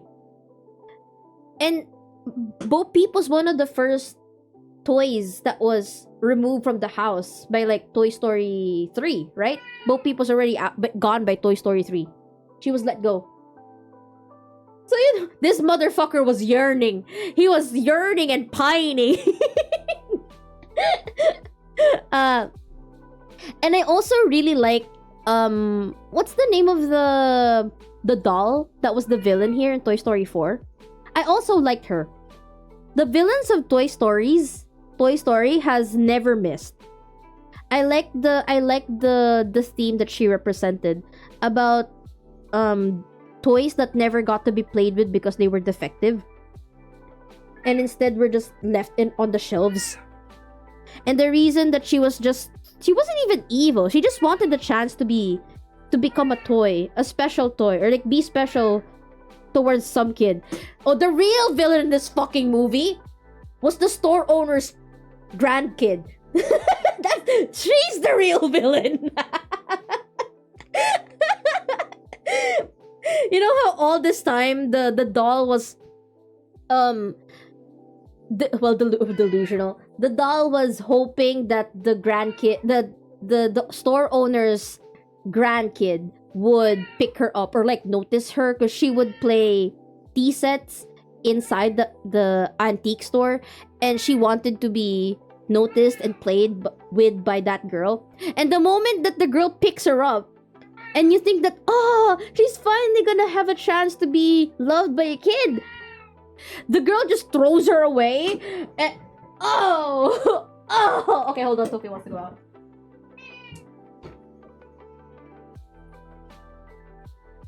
And the girl just throws her away like, motherfucking cold, bitch.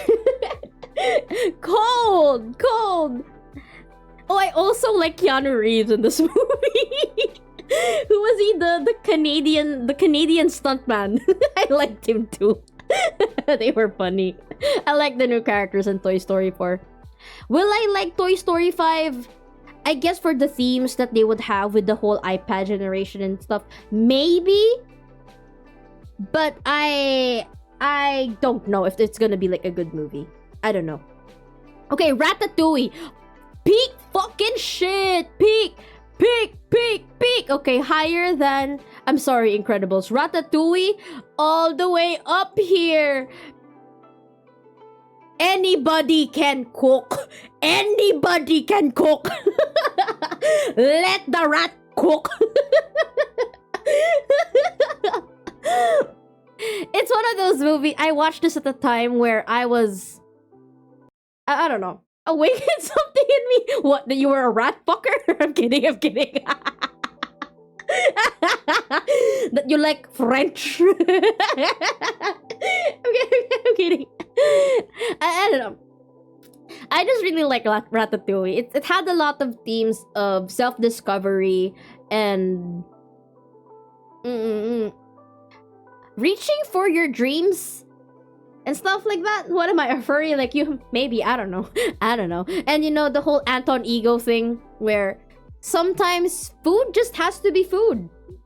It has to be cooked from the heart. It doesn't have to be any 5-star cuisine kind of thing. If it's food, then you have to cook it with the heart. It's Ratatouille. I'm pretty sure there's a deeper theming to Ratatouille than what I'm saying, but based on what my experience is, that's just it. It's a very uplifting movie. When I cook cup noodles, exactly. Dagdagan mo ng onting hot sauce or whatever, it will no longer be a cup noodle. It is now a gourmet noodle. Gourmet noodle. Okay. Just passes by Ratatouille, even though I put it as like my second peak Pixar movie. Well, I was busy ranting about Toy Story and Cars for so long. Rat fucker.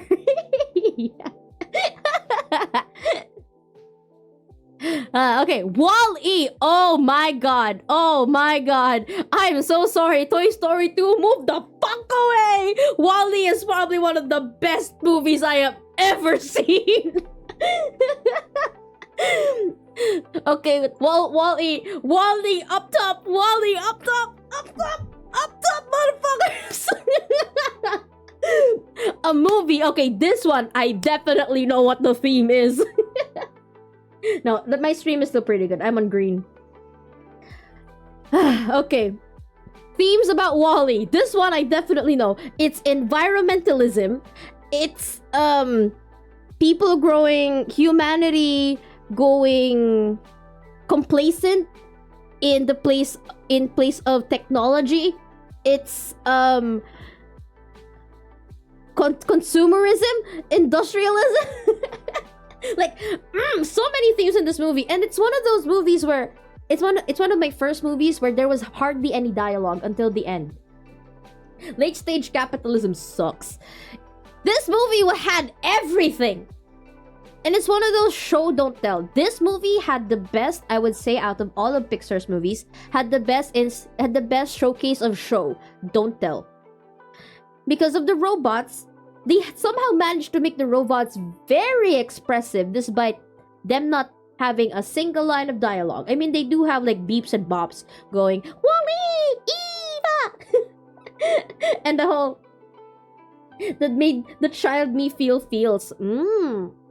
And especially the whole I think this was the first time I ever realized the whole parallel storytelling and stuff. Because like at the beginning of the movie, when he and Eve finally met, didn't Wall-E showed Eve how to dance, or like his favorite disc, the favorite song he played, the favorite song that he had, and that he wanted to dance with the girl and stuff like that.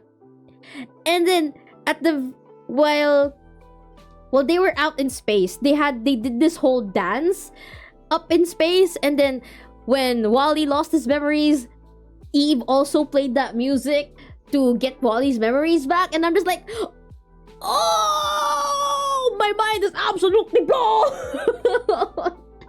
I love this movie to pieces, and I also have a very specific memory attached to Wall-E. I played the PSP game of Wall-E. And the hand-holding spark. Oh, the whole kiss that they have. The kiss that they have. You know, when the sparks, when they touch foreheads. Ugh. And like, again, there's also a theme with it's okay to be yourself, because they had this whole segment of freeing the defective robots. Yeah. Hold on. There was this Wall-E PSP game race section? Was it? Where was it? There was this one section as a kid that I absolutely fucking hated. Cause I couldn't no, the ship section. Follow the laser.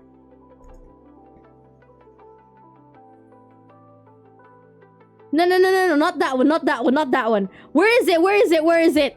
I need to find it.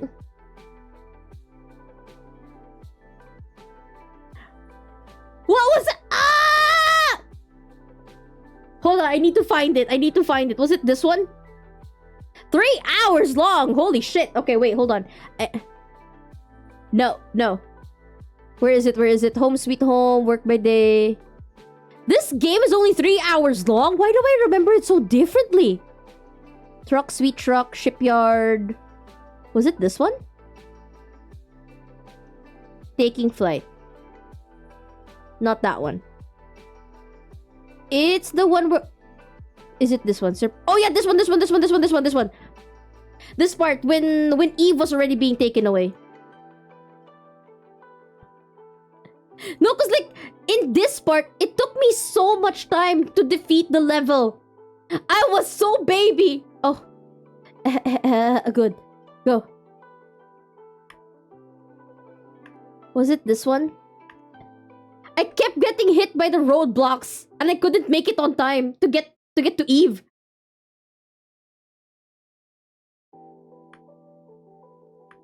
Yeah, it's this one! It's this one! Oh my god, there is a time limit. You have to get to the ship under 2 minutes.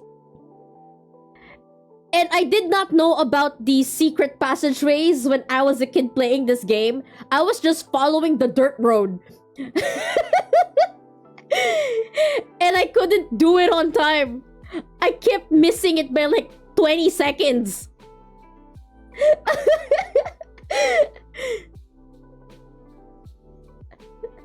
I was really into this game, okay? I got really pissed. When I think about WALL-E, I don't even remember the movie. I just remember this. Oh, and I also wanted to complete the crates. That's what I remember. I wanted to complete the crates. I couldn't make it in time, and I also couldn't get all the crates, so I kept redoing the stage until I got all 50 crates. Even young me was a completionist.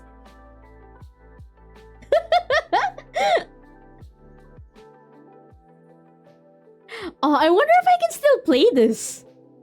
Is there a way for me to play this? Oh my god! 3 hours long? This game is only 3 hours long?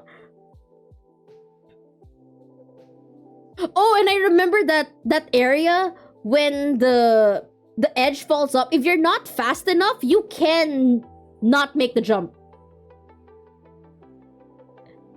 Holy shit! Oh, I'm getting so much nostalgia from this game! Because if you hit obstacles, or you miss a jump, or you miss certain things, you can lose speed. And losing speed will make you not reach it on time. Eva!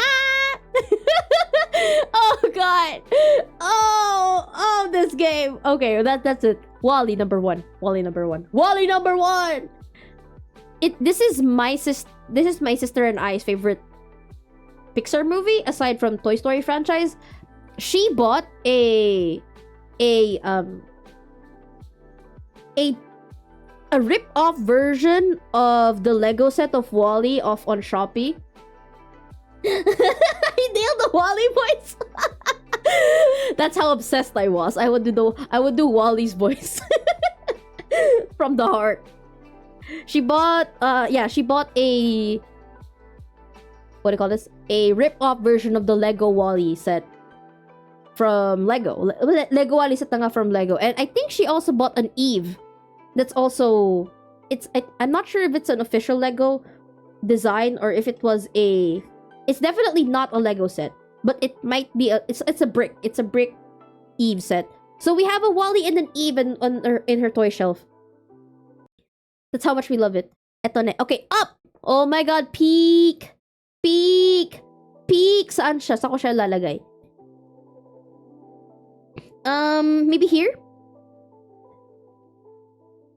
How would I describe why I like Up? I like the relationship between Frederson and Russell. The movie is about adventure is out there. But the most iconic thing about Up is indeed the music, I would say. And the first 10 minutes of the movie, those are the most iconic things about Up. And the theme, I would say, is that adventure is out there. But I think there should be something else aside from that. It's essentially saying that you should seize life. Seize the adventures of life. And yeah, seize the adventures of life, I would say. That's the most important thing that I got from this movie. I'm pretty sure there's other themes, like with... Oh, thank you for the follow, Shadowtop. Hello. Welcome to the stream. How are you doing? Eto ne. with the other guy who's also kind of stuck in the past, similar to Fredrickson, that just wants to find the bird Fred. It's been a while since I watched Up, but fucking Pete, cried a lot. What I took from the movie was about moving on or going forward from the past, something like that. Yeah, something like that as well. But for me, it was more on, because you know how Frederson's wife was very outgoing. Win movie, very outgoing, and then she had this album of all the adventures that they had together. And the main adventure that they wanted to go on, he didn't want to go on without her. To the point that he just left the book alone until Russell came into his life, and he found that at the very end of the book was that go have an adventure of your own. It was like, okay, Up. Very nice movie. Brave is Pixar good. I would put... Brave doesn't have a lasting impression on me. Pixar good. I would say it's a little higher than... Okay, a little higher than Incredibles 2. Because I think Brave has a better story structure and theme compared to Incredibles 2. There's not much to say about Brave. It's a story about a rebellious girl going against her mother, and doing that gave her mother a curse.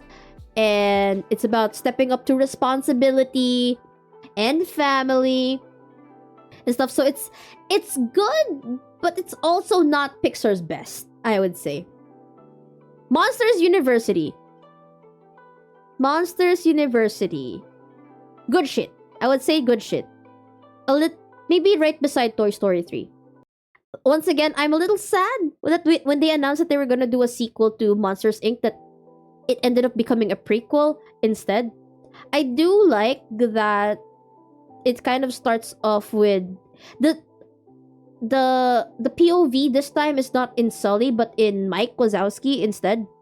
And it was all about his ambitions to become the scarer, but it's kind of a way of teaching kids that you may want something really badly, and know that even though you want it really badly, it might not be something that you're good at, and that's okay.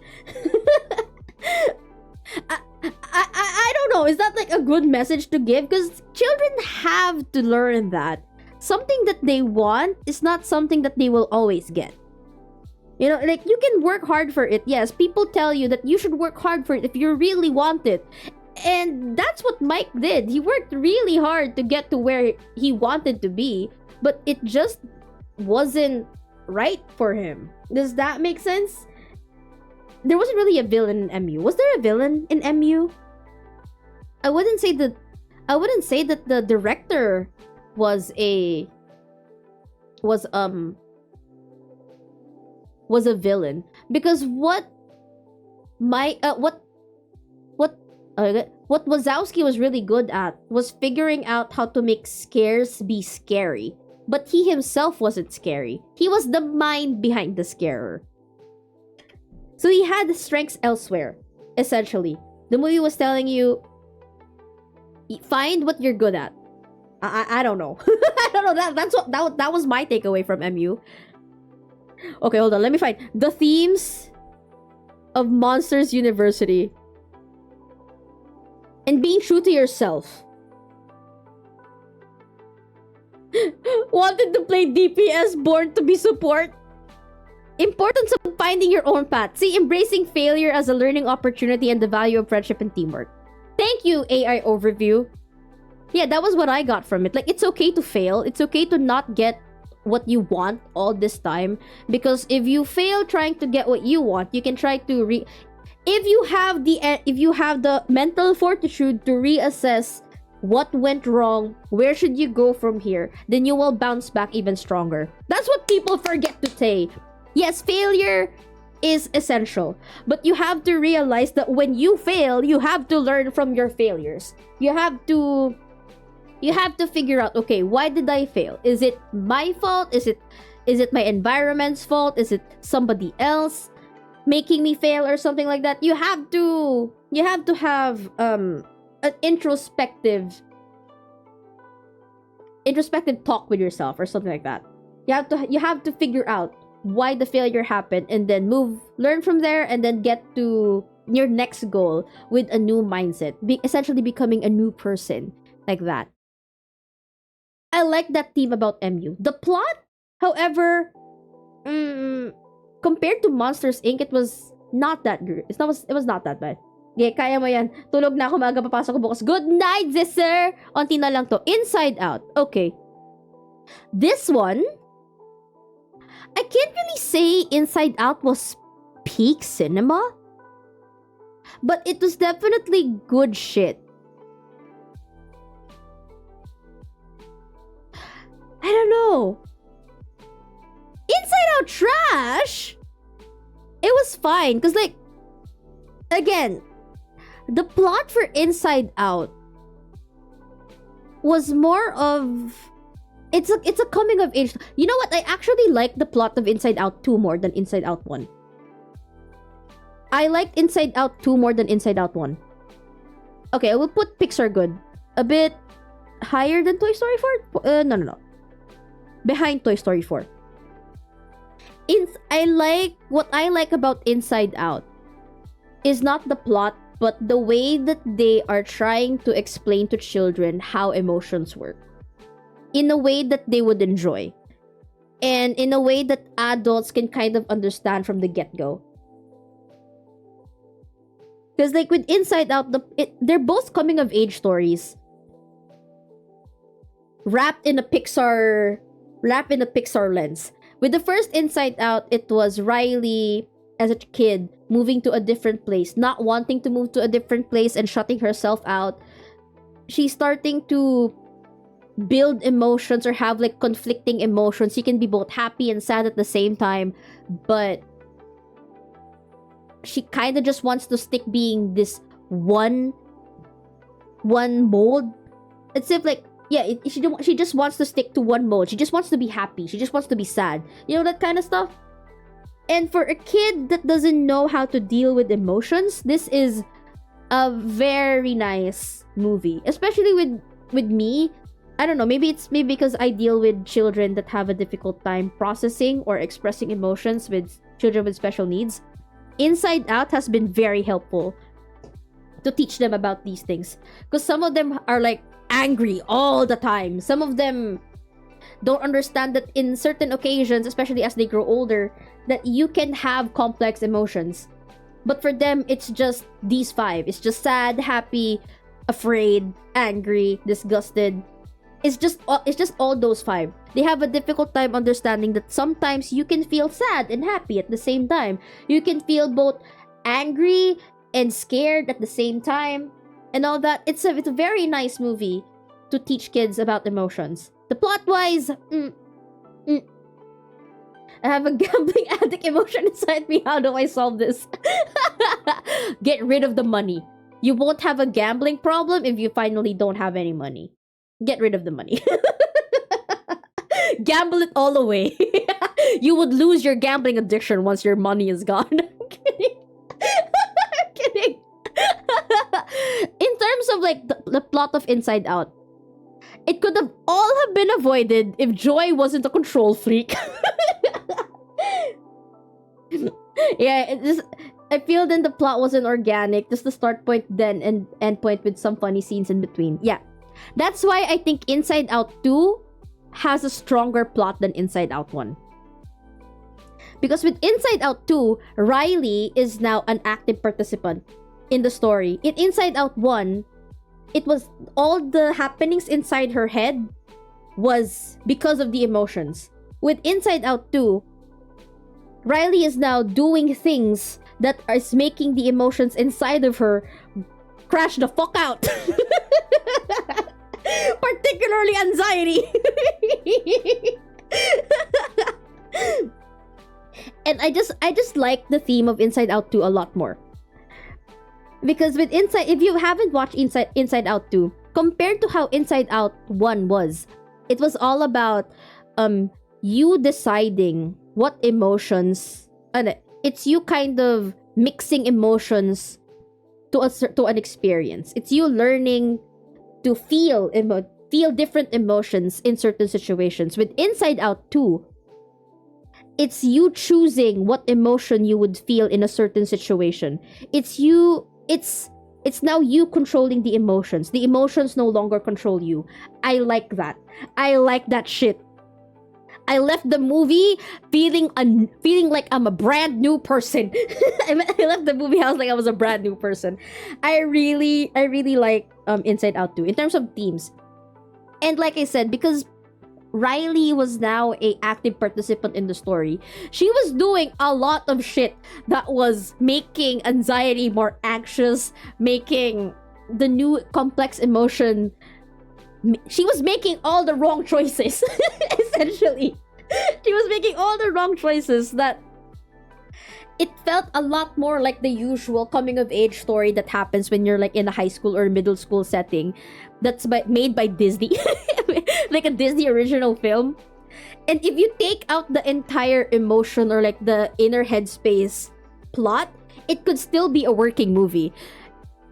Now it's essentially you're watching two movies at once. The Riley plot and then the emotions plot. I also really liked how they tackled anxiety, or how they wrote anxiety for children that are starting to have them, especially in a new setting like this.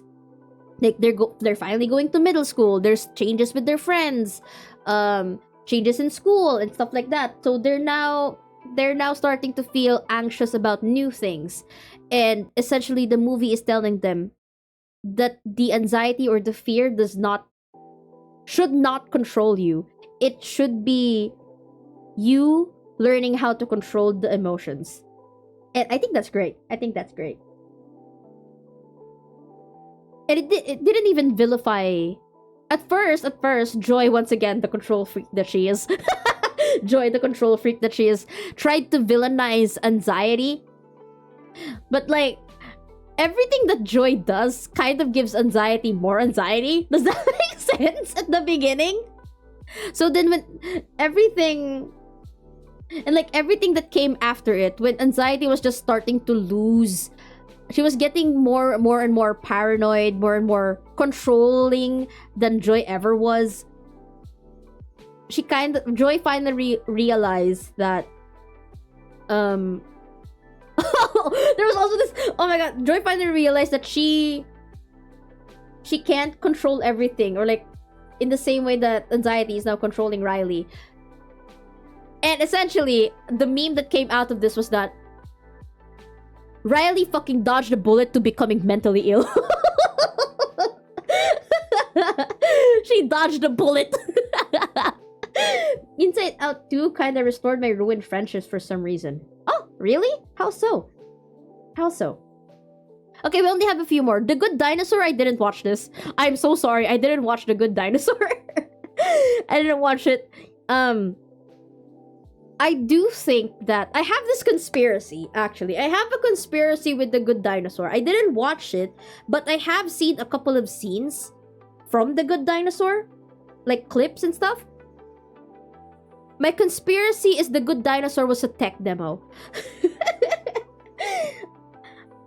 You know how... Because The Good Dinosaur was a lot of... What came after Good Dinosaur? Hold on. Pixar filmography.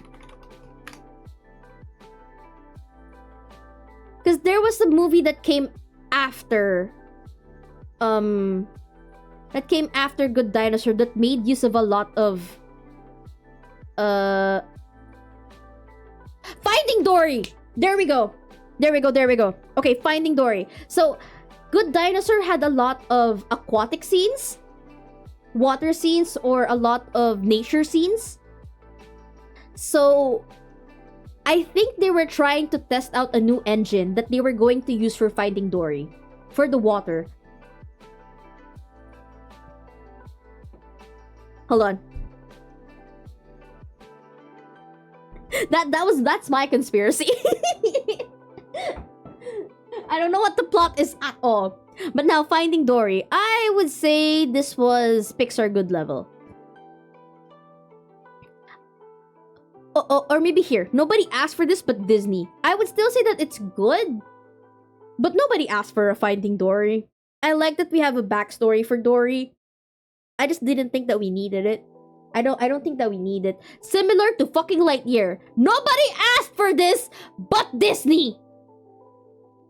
Finding Dory started the whole sequelitis. Actually, it was Incredibles 2, wasn't it? It was Incredibles 2. It was Incredibles 2 that started the sequelitis. 3, 2... No, it was Monsters U. Monsters U, Incredibles 2. Yeah, it was Monsters 2. Monsters 2, Finding Dory, and then Incredibles 2. Yep. Sequelitis. This is where it happened. The sequelitis. Didn't need it, but Disney wanted it. For money. Money. Lightyear, nobody fucking wanted it. You destroyed my lore that Zurg was Lightyear's father. I don't know. I have really bad feelings. I have bad experience with Lightyear. It was kind of... It had something to say, but at the same time, I wasn't interested in what it wanted to say. With the time and stuff. Coco! Peak fucking cinema. Well, I'm putting it... Is it... I don't think it's higher than Incredibles. Is it higher than Monsters, Inc.?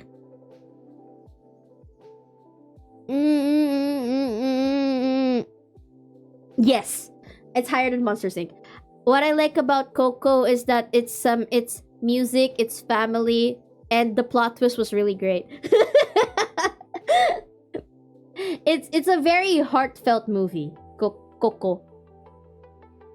Oh, I think this was around the time too. Around the time when Coco came out, the Book of Life also came out. So everybody had two Dia de los Muertos movies. I do like that Coco focused more on the family, while the Book of Life focused more on the practice of Dia de los Muertos, I think. Is that right? I don't know. I can't. Do not quote me on that. I actually like the Book of Life more than Coco, but Coco has a special place in my heart as well. Poco loco. Anyway. Yeah, exactly. Book of Life was great. That's why I think I like Book of Life more than I do Coco. But for the sake of Pixar movies, Coco's up here. There's not much to say about Coco. Not much for me, at least. I just like it. Speak cinema. Everybody knows that it's good. Onward. Okay. Too heavy or silly per people? Okay, here we go. Onward. I think Onward had a lot of good things to say. It just... I don't know what made me so turned off by Onward. Because it had a really great theme. It's about two brothers that essentially drifted off from each other, being very different, having very different personalities because their dad died at a young age. And essentially the older brother... Oh! What turned off people from it was the fact that it was Chris Pratt and Tom Holland voicing the main characters, I think. And it was a fantasy setting. And at that time, I don't think a lot of people were interested in fantasy settings. But I just watched it because, you know, it's a Pixar movie. I watched it and I was interested at that time with fantasy setting. It kind of felt like a D&D thing. But the main gripe a lot of people had with it was that the world felt half-baked. Like, sure, there were interesting things in it, but it's a fantasy world. But the cars, the houses, the buildings, they didn't feel like they were lived in by fantastical creatures or like magic creatures. They were lived in by people that just happened to look like, or humans that just happened to look like fantasy creatures. It wasn't well polished compared to how Zootopia looked like, where everything looked as though Animus actually created that world to make it livable for them. That's what everybody's gripe with Onward was. But the plot, I think the heart of Onward is once again about fatherhood and loss. Because Tom Holland's character, I'm just gonna call him Tom Holland, I don't remember their names. Tom Holland's character has never met, I don't think he's ever met his dad. He's never met his dad. And then he was like, I want to go on an adventure to revive him. Essentially necromancy. Essentially use necromancy to revive their dad so he would have time. The spell kind of goes awry, and it's only the father top half. I forget what the entire conflict was, but in the end, he decides to let go of his dad because he realizes that the father figure that he's always had has been his brother, like the older brother. It had like, it might be a little too silly, a little too heavy for people. It's a bit messy, I would say. Sibs looking for their dad. It was just Tom Holland. Only Tom Holland was looking for their dad. And he wasn't gone. He was dead. He was dead. He was dead. I don't remember like what happened because like they went on a road trip and everything with the father's lower half. It's been a while. It's been a while since I watched Onward. But that's the only thing I remember from it. Like the ending where he chose to let go of his father, or like his ideal memory of his dad, because he's always had a dad beside him, which was his brother. Wait, I know my model keeps dying. You don't have to keep telling me that. I know. Eto na. Okay, Soul. Okay, this one is definitely too heavy or silly. This one is too heavy for people. This one is too heavy for a Pixar movie. Not a lot of people not a lot of kids liked it. But I liked it. This is a very introspective movie from Pixar.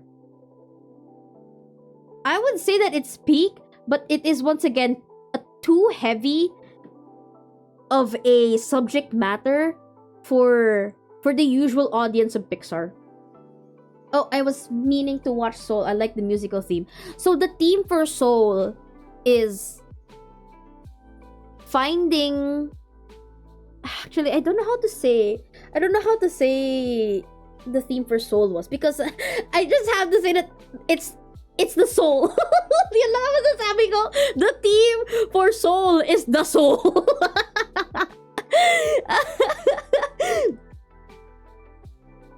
It's living the life that you want to live, but also you have to be careful to not be caged in by what the soul wants so much that you don't live your life.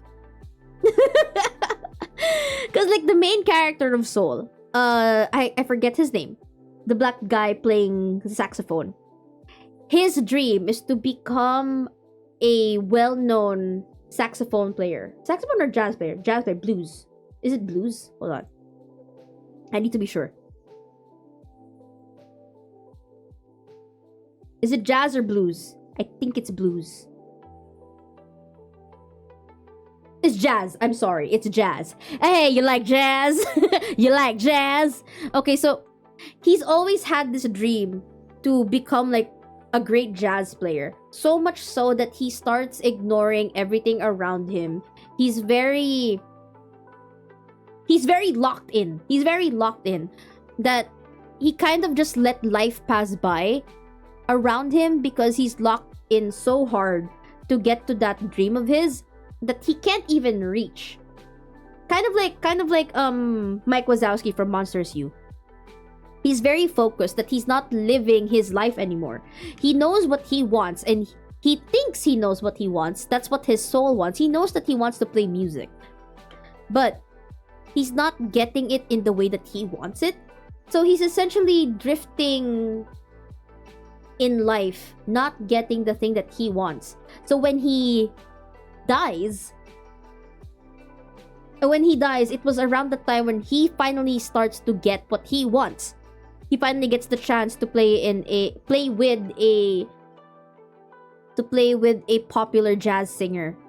And it's like, oh, finally, after 40 years of drifting, trying to get that gig of a lifetime, I finally have it. And then he dies. So now he's a very vengeful soul. Like, I finally have it. I'm finally going to start living my life, and then it's just gone like that. So the movie is it's a journey to self-discovery again, and also realizing that to reach your dream, you don't have to sacrifice everything that's around you. All right, where's the theme? Where is it? Where is it? All right, hold on. But it is indeed a very heavy film, so a lot of people didn't like it. Soul Pixar movie. It was Incredibles too. Come on, Xerxes. I wasn't gonna put. Living is about. See, there it is. There it is. I got it right. I got it right. Living is about embracing life's moments and finding joy in the everyday, rather than solely focusing on a singular predetermined purpose or passion. Yes, there it is. There it is. And then like the side character for Soul, the little soul that was gonna be, that was the problematic soul that didn't want to be born because she didn't want to have a passion. She wanted to just stay. Auntie Sigmy Bell Grindset, yeah. Like I forget her name. Pero the little girl that he sort of met. He was trying to get her ticket back to Earth. Essentially, gusto niyang ma-reincarnate. He wanted to reincarnate or at least get back to his body, in his real body, using that soul's ticket. And while they were together, the soul that he was with, or the one he's mentoring, kind of started realizing what she was good at or what she was passionate about, and that's what's going to form her personality and stuff. It's a very heavy film for Pixar, and I like it. I don't know. I like it. Oh fuck yeah! I have watched Meet the Robinsons, but this is not here because that's a Disney movie. Meet the Robinsons is a Disney movie, not the Pixar. I love Meet the Robinsons. I love it too. I love it with a heavy heart. Okay, Luca. Luca is good shit. I have a soft spot for Luca. Luca came out in the pandemic, or just before the pandemic. When did Luca come out? During the pandemic. It was 2020. Oh, this was when they were doing the Disney Plus push. No, Meet the Robinsons isn't DreamWorks. It's Disney. They had the whole Walt Disney theming at the back. See? Walt Disney Animation Studios. At the very end, the keep moving forward is a quote that they plucked out from Walt Disney. Or the movie says that they plucked it out from Walt Disney's book of quotes. Uh-oh. Where did it go? Where did it go? Where did it go? It disappeared. Okay. Okay. Going back. Luca has a special place in my heart. Because it's I don't know. Luca kind of started the whole quote-unquote similar looking art styles from Luca, Turning Red, and Elio that people are kind of calling like the Kyle art style, but for Pixar. Bakit may ad? Wala yung kanina. Bakit may ad? Get out of here, brother. Get out of here. Get out of here. Hold on. There wasn't an ad earlier. Get out of here, brother. I have my ad blocked. Hold on.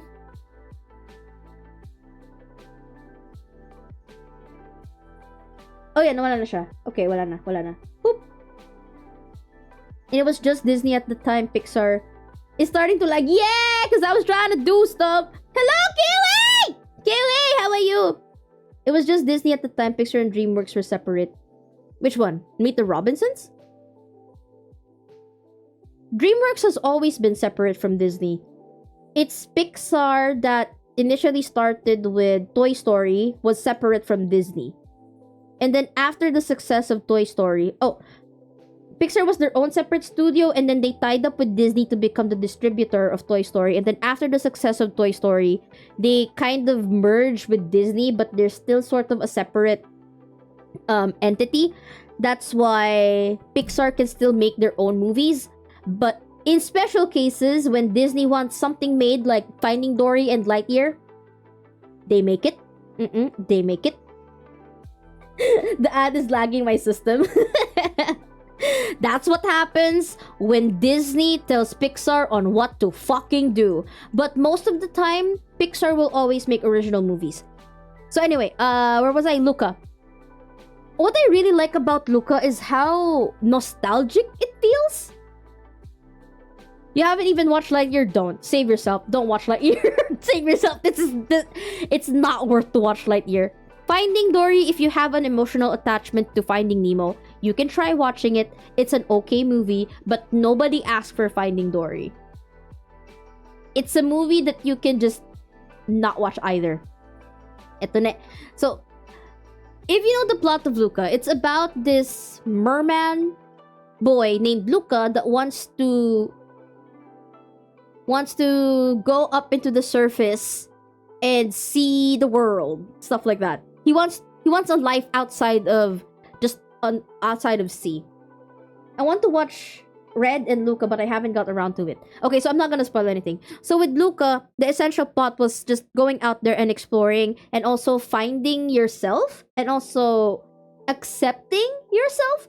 Because there's also this entire... You can I don't know, interpret it however you want, but there are a lot of LGBTQIA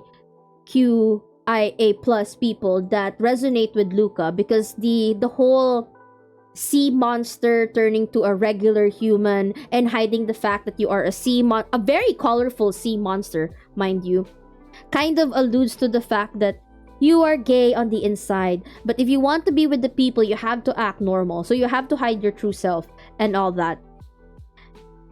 And I really just like how the kids in, like, the child characters in Luca just feel like actual children. And then the adult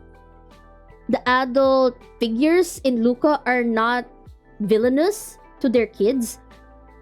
Like, sure, Luca's mom is protective and everything, but she wasn't being villainous about it. The only villainous thing I guess she did was when she tried to... no spoilers. When she tried to ground him into the depths of the ocean. That's what ended up pushing Luca to run away into land with... What's his name? Roberto? Roberto! But yeah, Luca has a special place in my heart. It's good shit. Turning Red. Oh, I would also say this is good shit. Came out during the Disney Plus push. Disney Plus. Nimona. God, I love Nimona. I fucking love Nimona. Turning Red, also kind of a really nice movie that a lot of people, mostly the whites or the Westerners, didn't get, because it is a movie about a relationship of a mom, an Asian mom, and an Asian Western,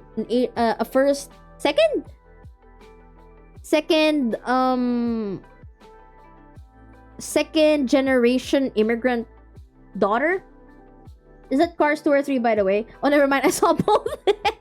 Cars 1 is on top. Cars 3 is in good shit. Cars 2 is in Pixar good.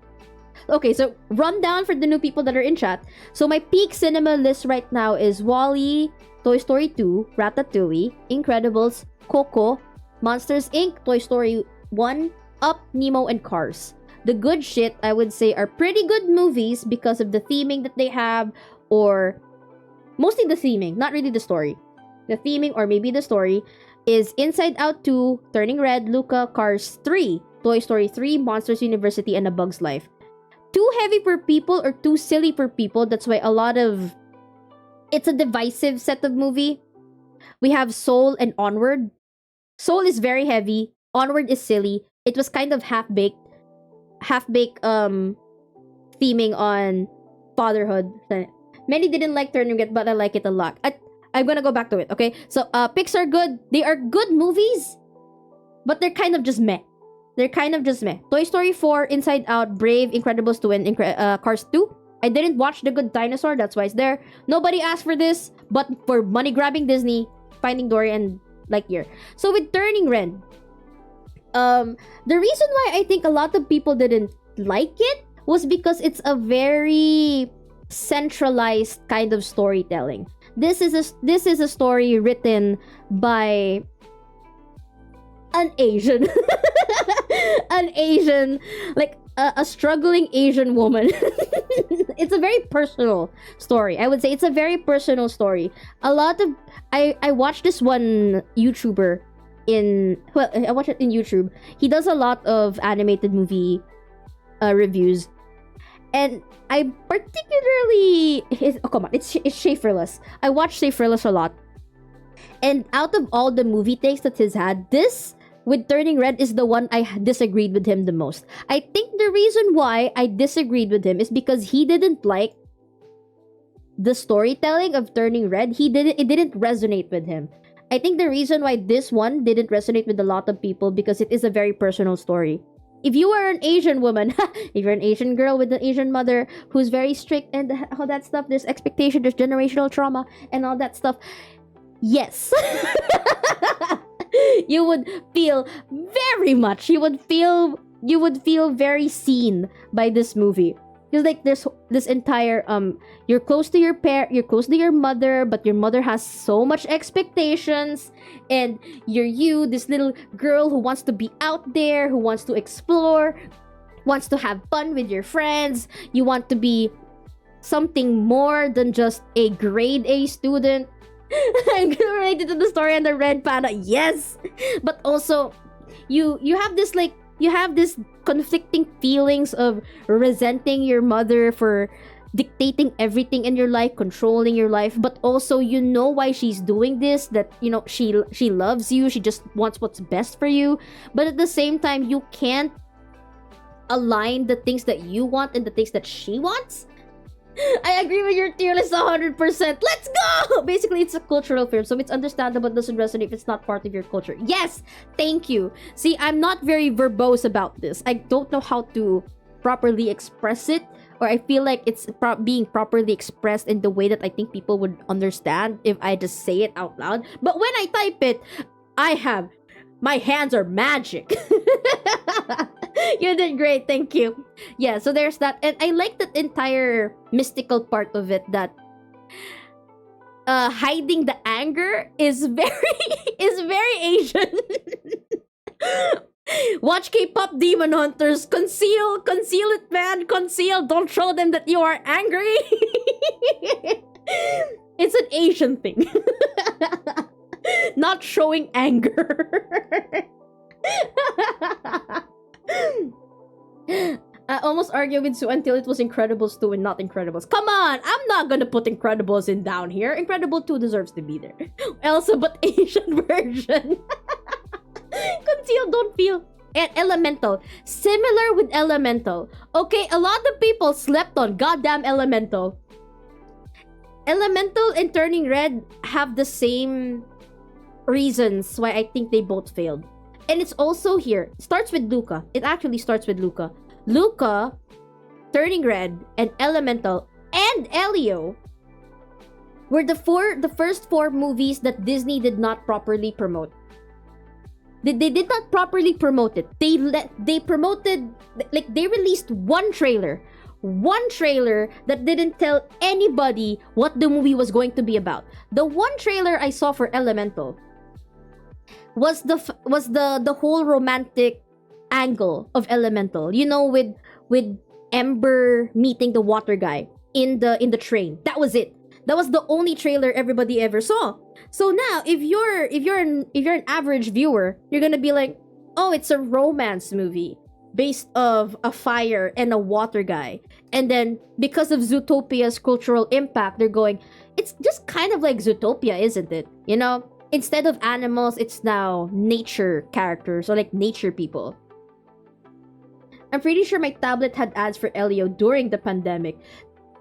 Yeah, but then like the problem was they didn't do the entire push, like with food advertisements, clothing advertisements, plushies and all that stuff. They only ever showed trailers. for it. Turning Red had a late merchandising, had a late advertising, because everybody liked the movie when it released out on Disney Plus, and then Disney realized, money. Let's put out shirts, let's put out bags, let's put out stuffed toys. That's when they did the whole marketing push after the movie was released. They even pulled it out of theaters. Turning Red was supposed to have a theatrical release, but then they stopped it and released it exclusively on Disney Plus to push the platform for people who still didn't have Disney Plus. You want to watch the new Pixar movie? Go get Disney Plus. So that kind of became one of the downfall for Turning Red. Luca was released during the pandemic, so not a lot of people were going out to watch movies. And at the same time, again, Disney didn't do marketing for Luca. And then for Elemental, yun nga, Disney has been on a downer spiral. Yeah, they've been actively sabotaging Pixar. I swear to God. Ito na, thank you for the follow! Mopo patata! Thank you so much for the follow. So then, Elemental. If you haven't watched Elemental, the plot of Elemental is actually almost similar to Turning Red. Instead of the... I miss when Disney movies were good. Agreed. I fucking agree. The last Disney movie that I ever watched, if I remember correctly, that I was so very disappointed was Wish? I think Wish was the last movie that I ever watched from Disney. But also, hey, Kua! How are you doing, Kua? You should tier list the live action? Oh. Okay, so it could have been so good. My God, yes! I will go to my tirade about Wish later. Okay, we're gonna talk about... Shit, do I have time? I don't have time for a Disney tier list. I'm gonna go again with my tirade. Up is all the way up in the tier list. Okay, yes. Okay, wait, let me finish! Let me finish! We're gonna be here for hours! So, Elemental. Similar to Turning Red, it's a relationship between a parent and their daughter. But this time, instead of being a third-generation migrant or Asian migrant in a city, this is a first-generational migrant in a new city. It's a migrant story. So essentially, Ember's dad is a hardworking first-generation migrant. He went into Elemental City. I forget what the name of the city was. They didn't advertise Strange World. Strange World is a Disney movie. This is only Pixar. But yes, I agree. They also didn't advertise Strange World, and that was pretty good too. It's essentially a retelling of one of Jules Verne's books. Anyway, so the plot for Elemental was that Ember here is going to... What's that word? Pamana. Anong pamana? What's English ng pamana? What's the English ng pamana? Oh my God, what's the English ng pamana? Take over. I mean, yun na lang. She was essentially going to take over her dad's business in the lower inheritance. Inherit. She was going to inherit her dad's business, which is a very big cultural center of the fire community, which is kind of like an allegory of migrant towns, say Chinatown or Japantown or any other special very very culturalized centers in like a major city like New York. She was going to inherit it. And she was about ready to do so, as you know, because her dad has always been hardworking. They moved to this new country for a better life and all that. So she wants to be able to give her father the rest he needs for all the hard work that he's done for her to have the better life in the city. And then she meets Waterboy. She ends up meeting Waterboy, and for the first time in her life, she starts to kind of see the outside world. She's just no longer work. A lot of Pixar themes, a lot of Pixar movies have that theme. She's no longer just work. She starts to have fun, and then she starts to realize that maybe she doesn't really want to take over the family business. She doesn't want to take over the family business. So now she's having this contradicting idea that she doesn't want to dishonor her father's hard work, but at the same time she also doesn't want to feel like she's trapped within what her father wants her to do. So they haven't been promoting themselves, but someone else who doesn't have their interest in mind. Ano to? Paying someone else for their DI initiative instead of the house. What?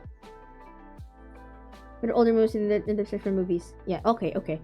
So then what ends up happening, like the romance is actually a B plot for the main plot. The main conflict is Ember trying to figure out how to keep both worlds happy. She wants to make herself happy, but she also wants to make her father happy.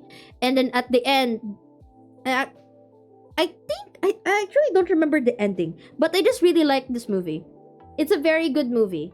If you haven't watched Elemental yet, go watch Elemental. If there's any movie here that if you haven't watched any Pixar movie, I would highly recommend Soul and Elemental. Yeah, it's so sad how they did not promote this fucking movie at all. Here we go, Elio! Fucking Elio! Elio! Also fucking good shit.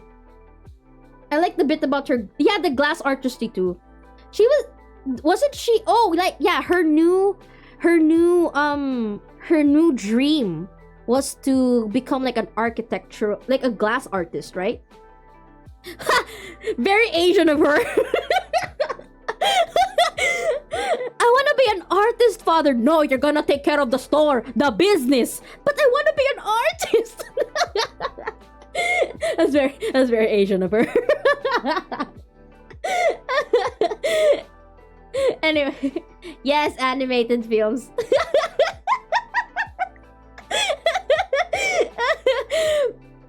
I think, were they Korean or Chinese coded? I think they were Korean or Japanese, because Turning Red was Chinese coded. Elemental was Korean coded, I think. No, not Korean. Was it also Chinese coded? I don't think so. It's Korean. There you go. Korean coded. Did you watch? Yes, I have. I have watched K-pop Demon Hunters. If you decide to do another tier list stream, so you know you need to do a Disney movie. Oh, there's so much more Disney movies. They have so much more, and most of their older movies I haven't even watched. Like the ones that. Wait, do I only do the direct? I'm only for Disney movies. I'm probably only going to do theatrical releases. I'm not gonna do direct to DVD releases. After Ember got too influenced by the Western culture, she wants to be an artist. Indeed. Anyway, so Elemental, shitty advertising on Disney's part, similar to Elio. Here we go. Do a tier list of the ones you've watched. But I want to be able to tier list them like this one. You know, I didn't watch The Good Dinosaur. Okay, Elio. So, Elio. I actually started seeing promotions, like the trailer for Elio, I started seeing around the time they switched out Inside Out 2's trailer for Elio. Because I'm a regular in theaters, in cinema theaters. Cinema na nga, theaters pa. I'm a regular in theaters. So, when they were promoting Inside Out 2, because Big Hero 6 is a Disney film, it's not Pixar. Yes, Pixar helped, but like we're only doing Pixar exclusive films. What's Hoppers? Oh, this one's the next one, Hoppers. Daniel Chong, American animator. We Bear Bears. Okay, interesting. Gato. The only interesting upcoming films are Hoppers and Gato. I am not interested in Toy Story, Incredibles 3, or Coco. I'm not sure. Coco 2. This is my special interest. We have to separate Disney from Pixar. I will be up in your ass about this. I'm kidding. I'm kidding.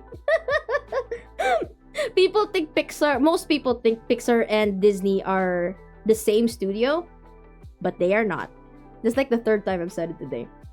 Apparently there's gonna be a 3. Yeah, look at that. Incredibles 3. 2028. They need to stop this. They need to stop this. Actually, I'm pretty sure this is being mandated by Disney. Pixar themselves does not want to do sequels of Toy Story 5, Incredibles 3, and Coco 2. But Disney is mandating them to make sequels. So, while they are releasing sequels as Disney mandates it, they're trying to figure out what audiences want out of an original IP. That's why there's Hoppers and Gato. And Elio. How about that? Ah, I see. Okay, that was probably a reason why Brave wasn't as good as the others, because Merida was made to be a Disney princess. And Pixar hasn't made a movie for Disney princess level. They're making it as much as they can. That's why Incredibles 3, unless it's about grown-up Jack. I'm not keeping my hopes up for the new Pixar movies. Okay, look.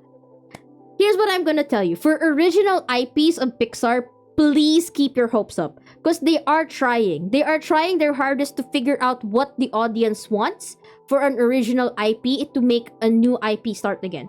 Or else Disney is going to keep asking them to make sequels.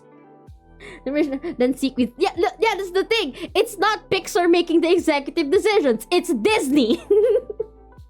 The Pixar team is trying. The Pixar team is trying to make original IPs as much as they can, but Disney isn't letting them. So that's where we go with Elio. So with Elio, like I said, when Inside Out 2 started airing, came out on cinemas, they replaced the trailer reels for Inside Out, promoting Inside Out with Elio, and I actually found the hook for Elio pretty interesting. I was interested with the whole, okay, this kid wants to be abducted by aliens. And then he ends up being abducted by aliens. And now, essentially, that's the teaser hook for Elio. Kid gets abducted by aliens. Wait, if there was a Pixar Mickey... What if there's a... I'm excited about the Steam change thanks to the lawsuit, so that's the only thing I'm looking... Steam change? So then... I actually wasn't going to watch Elio. When it came out, I just knew that it was gonna come out, and I was waiting for it to come out. But I wasn't like, I need to watch Elio. But either way, I mentioned this last Friday, after I watched it on Thursday? I watched it on Thursday, yeah. I was deciding between watching How to Train Your Dragon, the live action, and Elio. And... because I heard that the live action for How to Train Your Dragon was good, but then I also found counter arguments that the only reason people think it's good is because it's a direct copy of the already superior animated movie. So I'm like, yeah, okay, I'm not gonna give the studios money for a live action adaptation and let it succeed and let the executives take the wrong fucking lesson.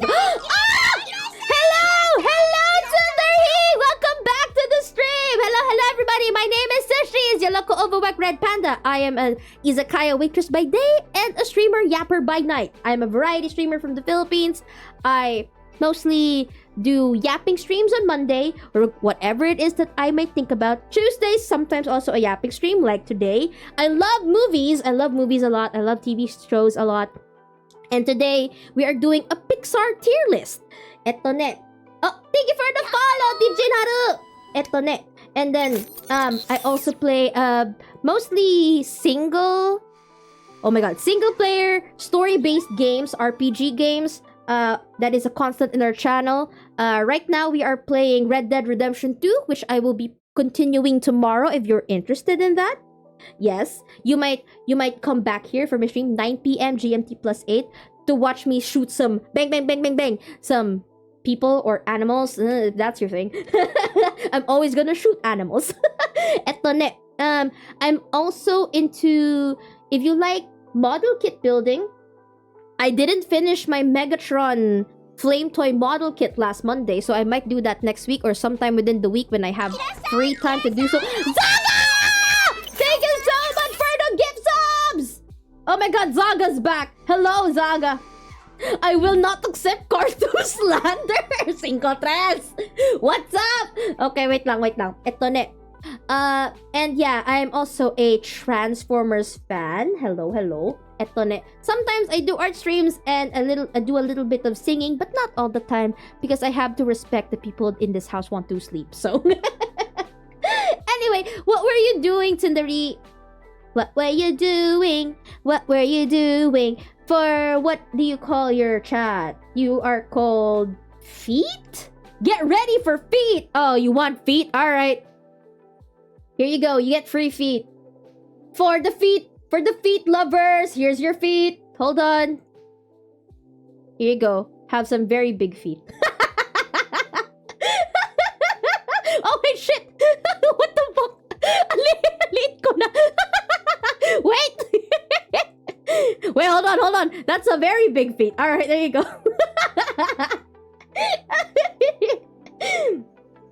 Yes! I didn't know how to do a feet reveal. Oh, feet reveal! Ako, eto na. Libreng feet. Libreng feet tayo dito. Kaya hindi nyo kailangan magbayad sa akin. Lagi kayong may paa sa akin. Let's go! It's paa time!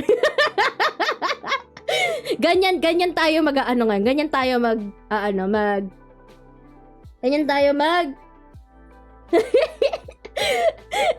inhale the feet.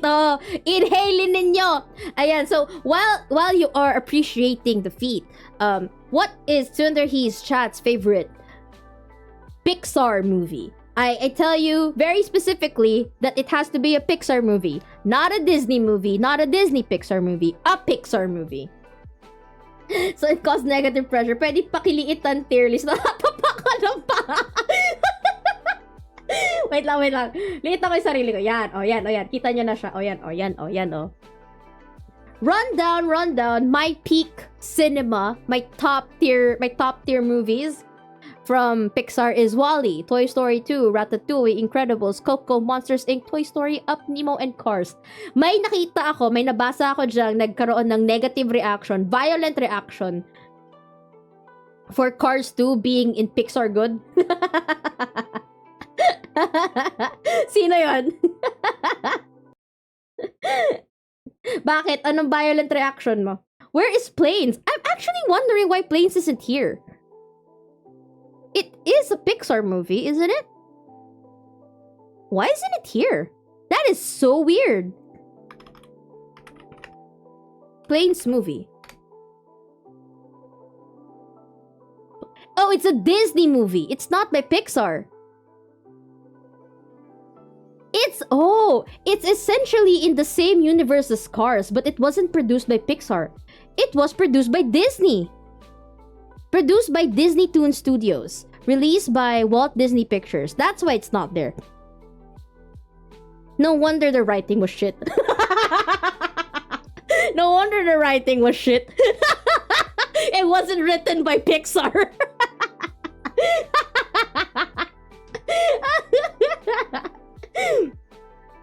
Okay, we have our answer. It wasn't made by Pixar. Okay, Sundarhi, what's your favorite Pixar movie? Me with my weird ass knowledge that Pixar and Disney are two different studios. I will keep being on this. Nakakatawa talaga yung pit.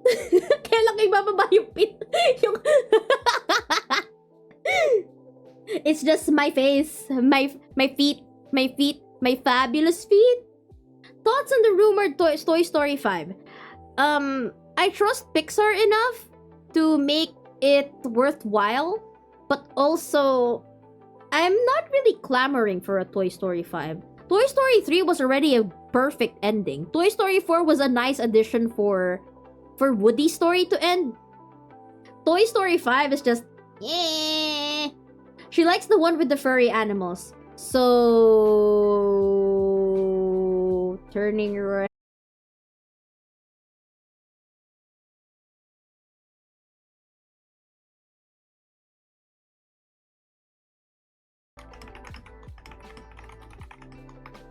Pinapatulog na ako na internet ko! Pinapatulog na ako! 11 o'clock na, 12 o'clock na kasi! Pinapatulog na ako! Napatulog na ako ng internet ko! Oh my God! Okay. Okay, hold on. Arnar, am I back? Ako ba'y nagbabalik sa tan. Actually, we're done with the tier listing. I'm just trying to give my final thoughts. Patulog ka na kasi patapos na. Ito na. Ito si Elio. Okay, Elio na tayo. Elio, like I said, Disney didn't properly market Elio. So, instead of watching How to Train Your Dragon, I decided to watch Elio instead. Kasi nga, I don't want to give, even though I do like How to Train Your Dragon, I don't want the executives in DreamWorks and 20th Century Fox? No, not 20th Century Fox. Who's releasing... Hold on.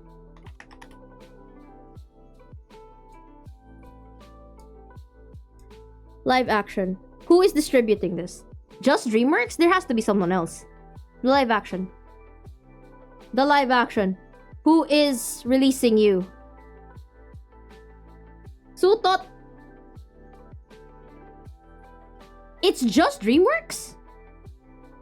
I guess it's just Universal. There you go. Not DreamWorks, it's Universal. Universal is the one dictating what the fuck is gonna happen. I don't want Universal to think that I want all of DreamWorks animated movie classics to be turned into live action. In the same way that Disney thinks their classic movie should be turned into live action. I don't want to give them my money. So that they get the wrong idea. So what I ended up doing was, okay, let's just watch Elio instead. And it was the best goddamn thing I've ever done. Okay, I have said this multiple times already, but for the new viewers, you are here to hear my thoughts about Elio for the first time. I'm here to tell you to goddamn watch Elio. Nag-crash PC coffee. What did I miss? Okay lang, I'm here crashing out about Elio. Elio. Okay, so the plot of Elio is actually pretty bare bones. I would say that the 3-act structure of Elio is something that isn't too groundbreaking. It's something you've definitely watched before. Like, there's a kid who feels misunderstood by their foster parent, what do you call this? Unloved or unwanted, so they kind of essentially run away. And then when they run away, they meet like a bunch of new cool people and they want to belong to this place, so they lie. It's so weird that I'm covering my face with my feet. So then they lie, and then the lie ends up putting him up on a pedestal with his new friends. And then at some point, the lie gets torn apart. The truth comes out. He suffers the consequences. He tries to fix what he made. He tries to fix the consequences of what he did, and then he comes up back on top. Like, the people that he lied to now want him back and stuff like that. And then he realizes that what he wanted initially isn't something that he wants now, etc., etc. It's a very basic plot structure. But what made Elio stand out to me, again, similar to how Inside Out 2 and Luca deals with rather serious topics, is what made it so good for me. So, Elio as a character, like him, Elio's character, he suffered a very big loss when he was younger. Like, he was orphan. He's an orphan. Okay, I'm gonna get rid of the feet now. He suffered a really big loss as a kid. He lost his parents, and then he gets adopted by his mother's aunt, and he doesn't know how to properly process that grief. He feels like he's been left alone by his parents. Like, they died because they didn't want him. That's what is going on in his head. And then now with his aunt struggling to figure out how to connect with him, or trying to give him the best life that she can, she sort of unintentionally becomes a absentee parent or neglectful parent. Elio is most of the time alone in their house. He does his own things and stuff like that. And Elio he still feels unwanted by his aunt, even though the aunt wants him because he is family. Now, Elio finds solace in the idea that aliens are out there, and out of the 5 million planets that is available in space, discovered or undiscovered, there has to be at least one planet out there that would want him. And that kind of hurts me. Elio is like 8 years old, and he's already feeling this sense. He has this. He admits it in the movie. He admits it in the movie that he has self-esteem issues. He has self-doubt. He feels alone. He feels unwanted. There's a lot of heavy themes for a kid his age that's 8 years old. That so much so that his way of escaping is being abducted by aliens to find the place where he belongs. It's very heavy theming for a Pixar movie. And I find that interesting, especially with the way that they use the entire lore with alien abductions. If you're not familiar with alien abductions, you know there's this little gag. Oh, thank you for the follow, Brennan Snake Corp. There's a little gag with well, not really little gag. A popular. You're selling me on Elio. I really want to watch it now. Let's go! Fucking watch it! So, there's little gag with alien abduction. When you get abducted by aliens, they say that the aliens leave behind a clone to pretend to be you, right? A doppelganger.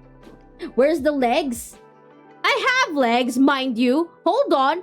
I have legs. Oh, wait. You mean like the other leg? No more leg. No more leg. No more leg. No more leg. No more leg. It's covering my beautiful face.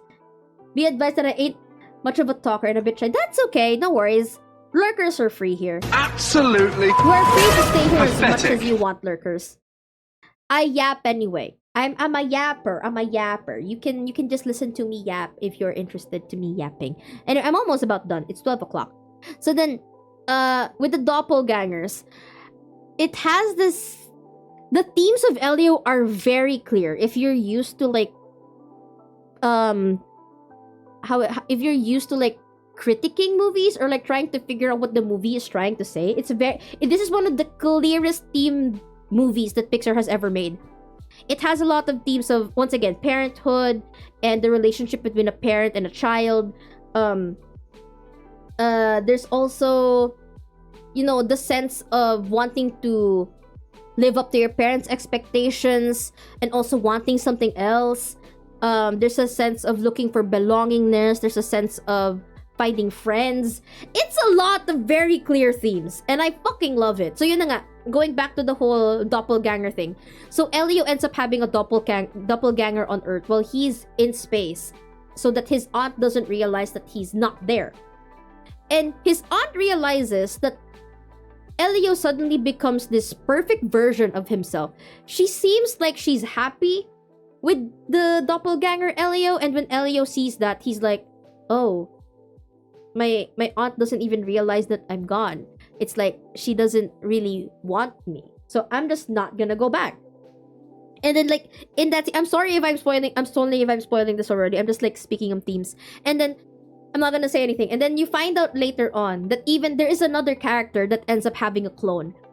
And the way that the parent character for that character ends up realizing, it's immediate compared to how it happens with Elio and his aunt. It's more immediate. And then it's like two different characters have the same experience of their parent that they think that don't see eye to eye with them, or don't want the version that or don't want the real them. Realize that even though they don't understand each other, that doesn't mean that they don't love them. And it's like, shit, man. That's a really good message for children that feel as though their parents don't understand them and don't really feel like they're wanted or they're not loved. I mean, that's not always the case. There are some problematic families out there, but to have this message out there for children that feel that in a certain setting, it's kind of nice. And like one of my favorite, I still remember the best line in the movie was kind of told in the end. Tell me if you want to hear it or you don't want to hear it. But the line was saying something about, because Elio is kind of quirky. He is quirky. He's autistically obsessed with being abducted by aliens and with aliens in general. To the point that he doesn't have friends. because he's sort of special, he's unique, that kind of way. And there's a line in the movie that goes, a character tells Elio that he's unique, and sometimes being unique is lonely, but that doesn't have to mean that you are alone. And when they said that line, I just fucking bawled my eyes out. I'm like, shit! It's a very well written movie. It's very heartfelt.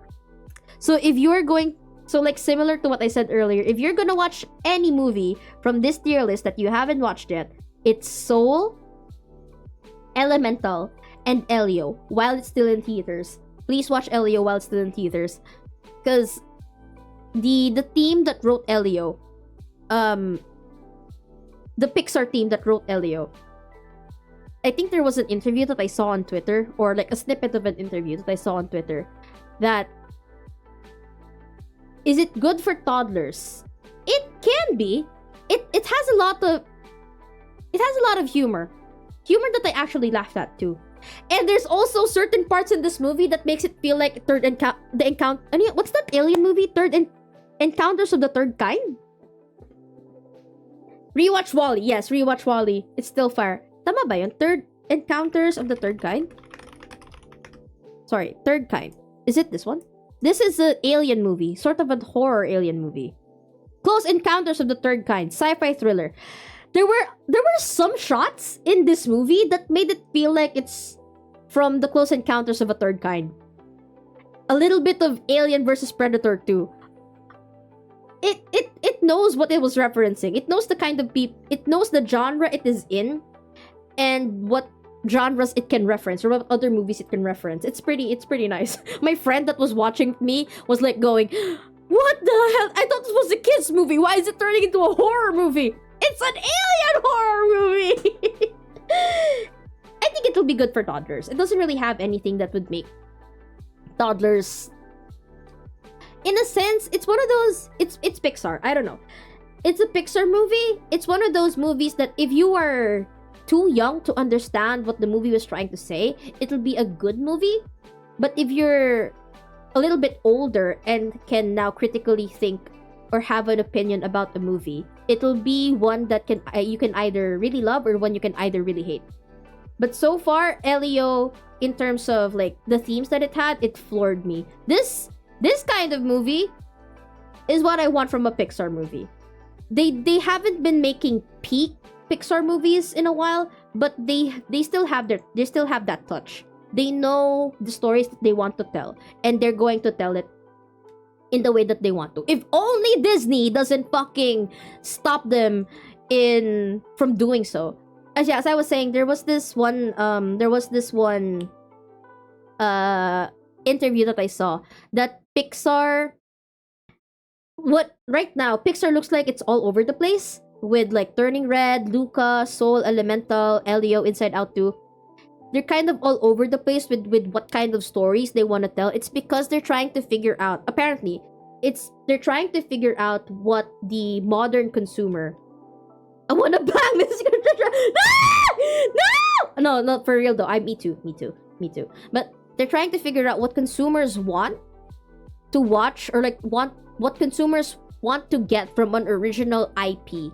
So they're trying out a lot of experimental stuff. And they can't really properly figure out if the consumers want this kind of movie because Disney is not properly advertising their movies.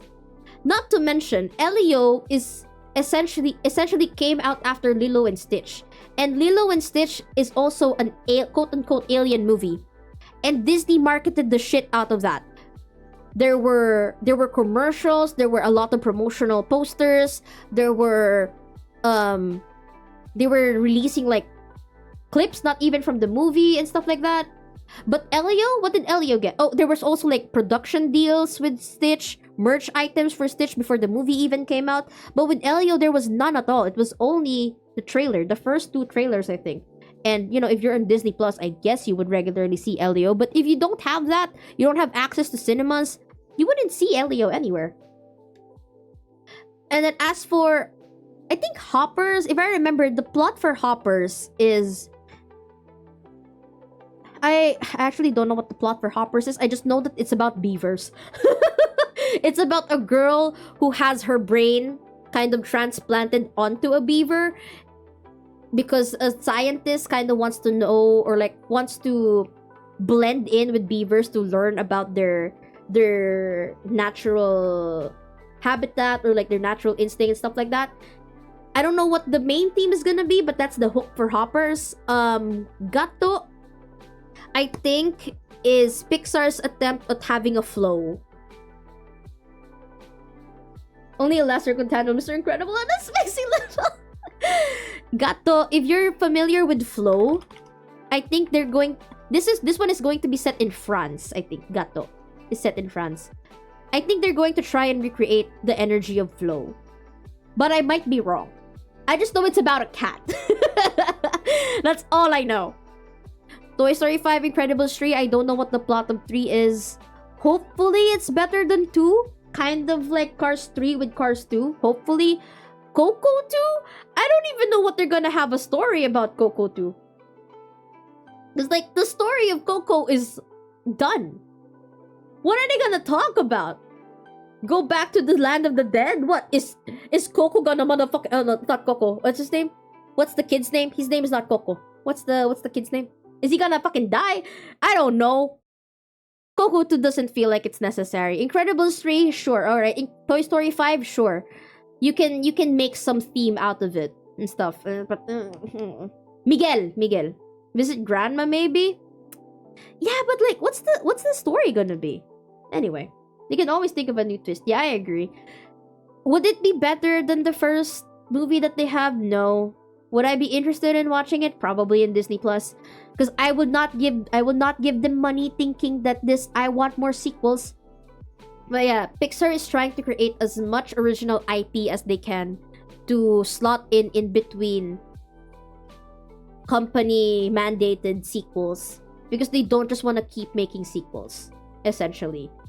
I think there was like a very specific, we make movies like Elio, original movies like Elio, to know what the consumers want, so we don't keep making like a Toy Story 73 or something like that.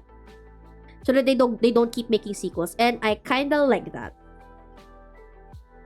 But yeah, if you care about original IPs being made by Pixar or Disney, I would suggest watching their originals more than their sequels. Because yes, the sequels will definitely get money, but their original IPs need to get money too, so that the executives know that consumers want original IPs as well. Like, yeah, it doesn't matter if you want original IP from Pixar or Disney. If you just want original IPs anywhere, go watch them. Like, in terms of going away from animated movies, there's a lot of original IPs this year that came out that were really good. Oh my god! I'm going to shield my letterboxd! My letterboxd ako. I'm gonna shield my letterboxd. Like, this year, the original movies that I have seen have so far floored me.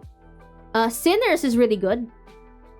I heard 28 Years Later is also good, but I haven't watched the original 2 movies that came after it. K-Pop Demon Hunters is also really great. The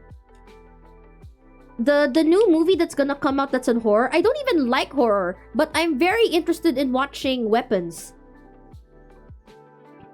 Where's my diary? I'm very interested in watching Weapons. Flow is technically an original movie from Latvia. It's an indie movie.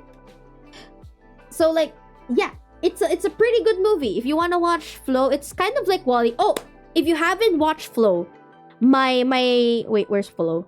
When did I watch Flow? I watched it during here. My pitch for Flow, if you haven't watched it, is think about Wall-E, how Wall-E had no dialogue. That's Flow. But instead of robots, it's animals. And it's kind of biblical in a sense that it's like Noah's Ark, but with animals. And they're just trying to survive.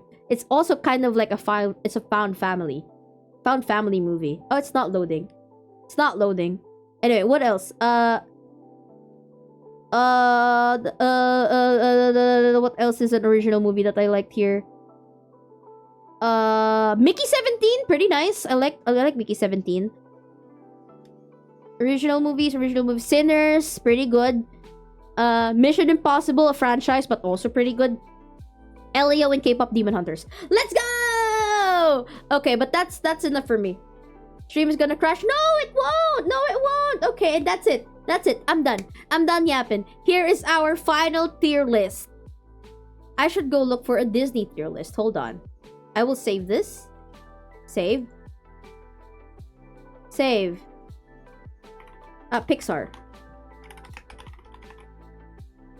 I want to see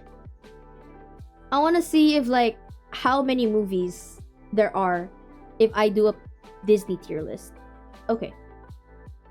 Download. Yeah. I'm gonna download it. Why isn't it downloading? Download. Oh, there.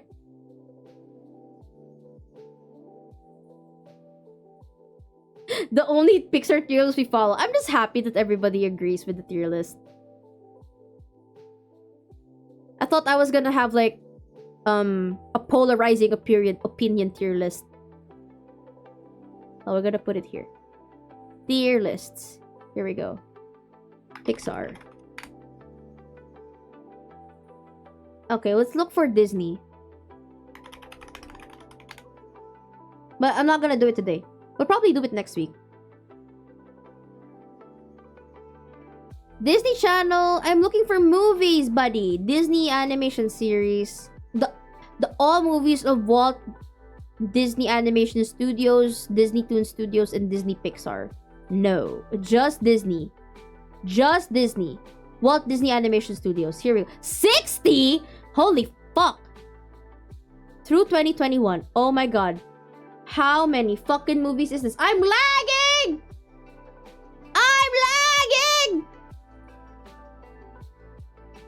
It's not by release date. Snow White should be the first movie. Oh my good lord. That is a... Oh my god.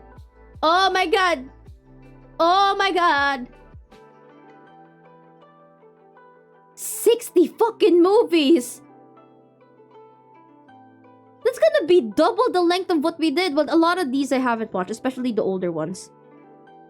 Hala, naglalag na talaga ako. Oh, good lord. Even the... Oh my god. The Three Caballeros, the Melody Time, the Mickey-centric movies I haven't watched a lot of. Oh no. Oliver, the Company? Emperor's New Groove. Okay, I'm not gonna speak. I will shut up.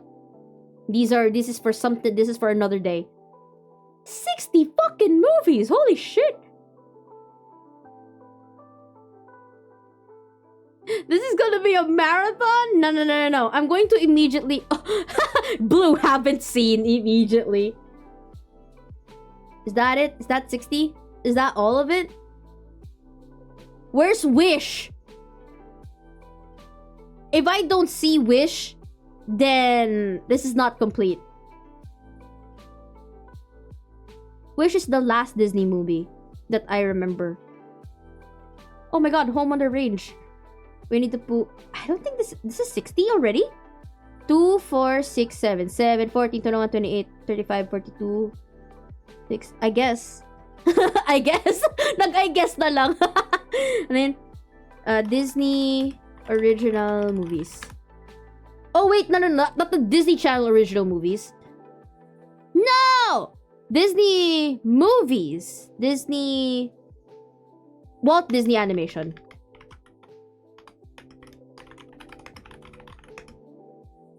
Walt Disney. What's up? I haven't slept in 37 hours. Jesus. Just because I finished a 24-hour stream making the worst decision of my life. Ooh. Why did you do a 24-hour stream? Why did you? But hey. Anyways, I need to laugh, so here I am. Well, I am unfortunately about to end my stream. So, well, I will try to make you laugh, but I'm not a very funny guy. I'm looking for Walt Disney animated movies. This is so many. Okay, list of Walt Disney Animation Studio films. That's what I mean. Wait, was there a Mulan in here? I didn't see a Mulan. Oh, there was a Mulan. There is. I just finished doing my Pixar tier list. And I have been streaming for 3 hours, so I'm about to end in a bit. But I'm just looking through how many movies does Walt Disney actually have released. Because we have separated Pixar from Walt Disney. They are very different studios under the same parent company, which is Disney. Pinocchio, Fantasia, Dumbo, Bambi. How many is this? Lady and the Tramp, Jungle Book, Robin Hood. Okay, what is the last one? It has to be Wish. Moana 2! Moana 2 is the last one. There we go. Moana 2 was the last one, which I haven't watched. Has anybody watched Moana 2? I don't think it's a very good movie as far as... Nobody's talking about it, so I assume it's not that good of a movie. But anyway, moving back here. Whoop! Hey! Thank you so much for joining me tonight. Thank you for the raids by Tsundari. I think only Tsundari raided me. But hey, thank you so much for the raids and the new follows. I hope you enjoyed your stay here. And I see that nobody really had contrasting opinions with my tier list. I am happy about that. And I hope you enjoyed. I'm sorry I have been yapping for like 3 hours about movies. But movies are indeed a passion of mine. Movies are my passion. And I will keep yapping about it as much as I can. Every time I watch a new movie, I will be yapping about it. And I will tell you what I think about it. And I will always recommend people to watch as much movies as they want.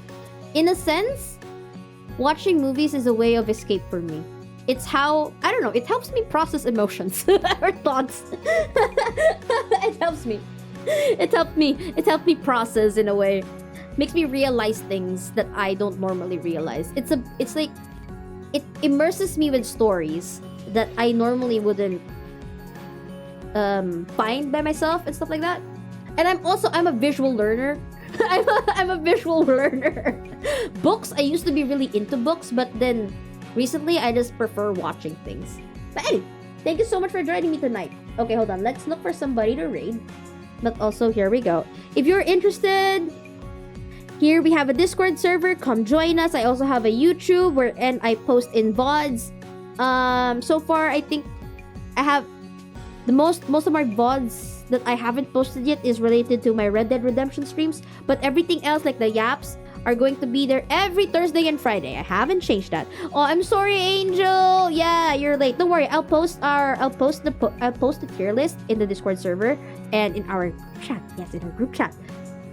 I also have socials if you wish to follow me on Twitter or not socials, sok lang pala. If you wish to follow me on Twitter or on Blue Sky, I post most of my promotional things on Twitter and also retweet a lot of my current fixations there.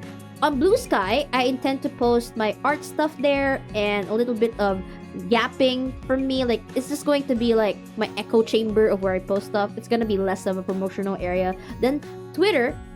But in Discord, we do talk a lot. We yap a lot there. If you want to just meet new people or talk to me, go ahead. You can just take... Yeah, I have a Blue Sky. Yes, I do. Yes, I do. Eto ne.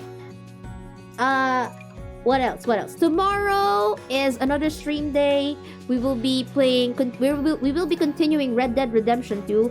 And if I have the time, around any time within the week, I might continue doing Megatron maybe on Thursday or more Rivals on Friday. Who knows? But hey, thank you so much for joining me tonight. I hope you had fun. Eto ne. Looking for somebody to raid. Bye-bye! Hold on. Oh, hold on. My raid messages. Raid message. Ta-da! Eto ne. Who can we raid? Looking for people to raid. Oh my god. Good night! Yes, I do feel better now. See? Yapping helps move away the bad vibes. It helps! Thank you, Hamskis, for making me feel better. I had a really shitty evening. But hey, you guys helped me forget that away. Shoo away the bad vibes. Anyway, we are raiding Shomirai. Mirai. Hold on. Oh, Topi's already calling me to bed. Alright, oyasumi nasai. Arigatou gozaimasu. Jane, minasan. Bye-bye! See you tomorrow. Bye bye. Sleep well. Eat well. Bye bye. Johnny!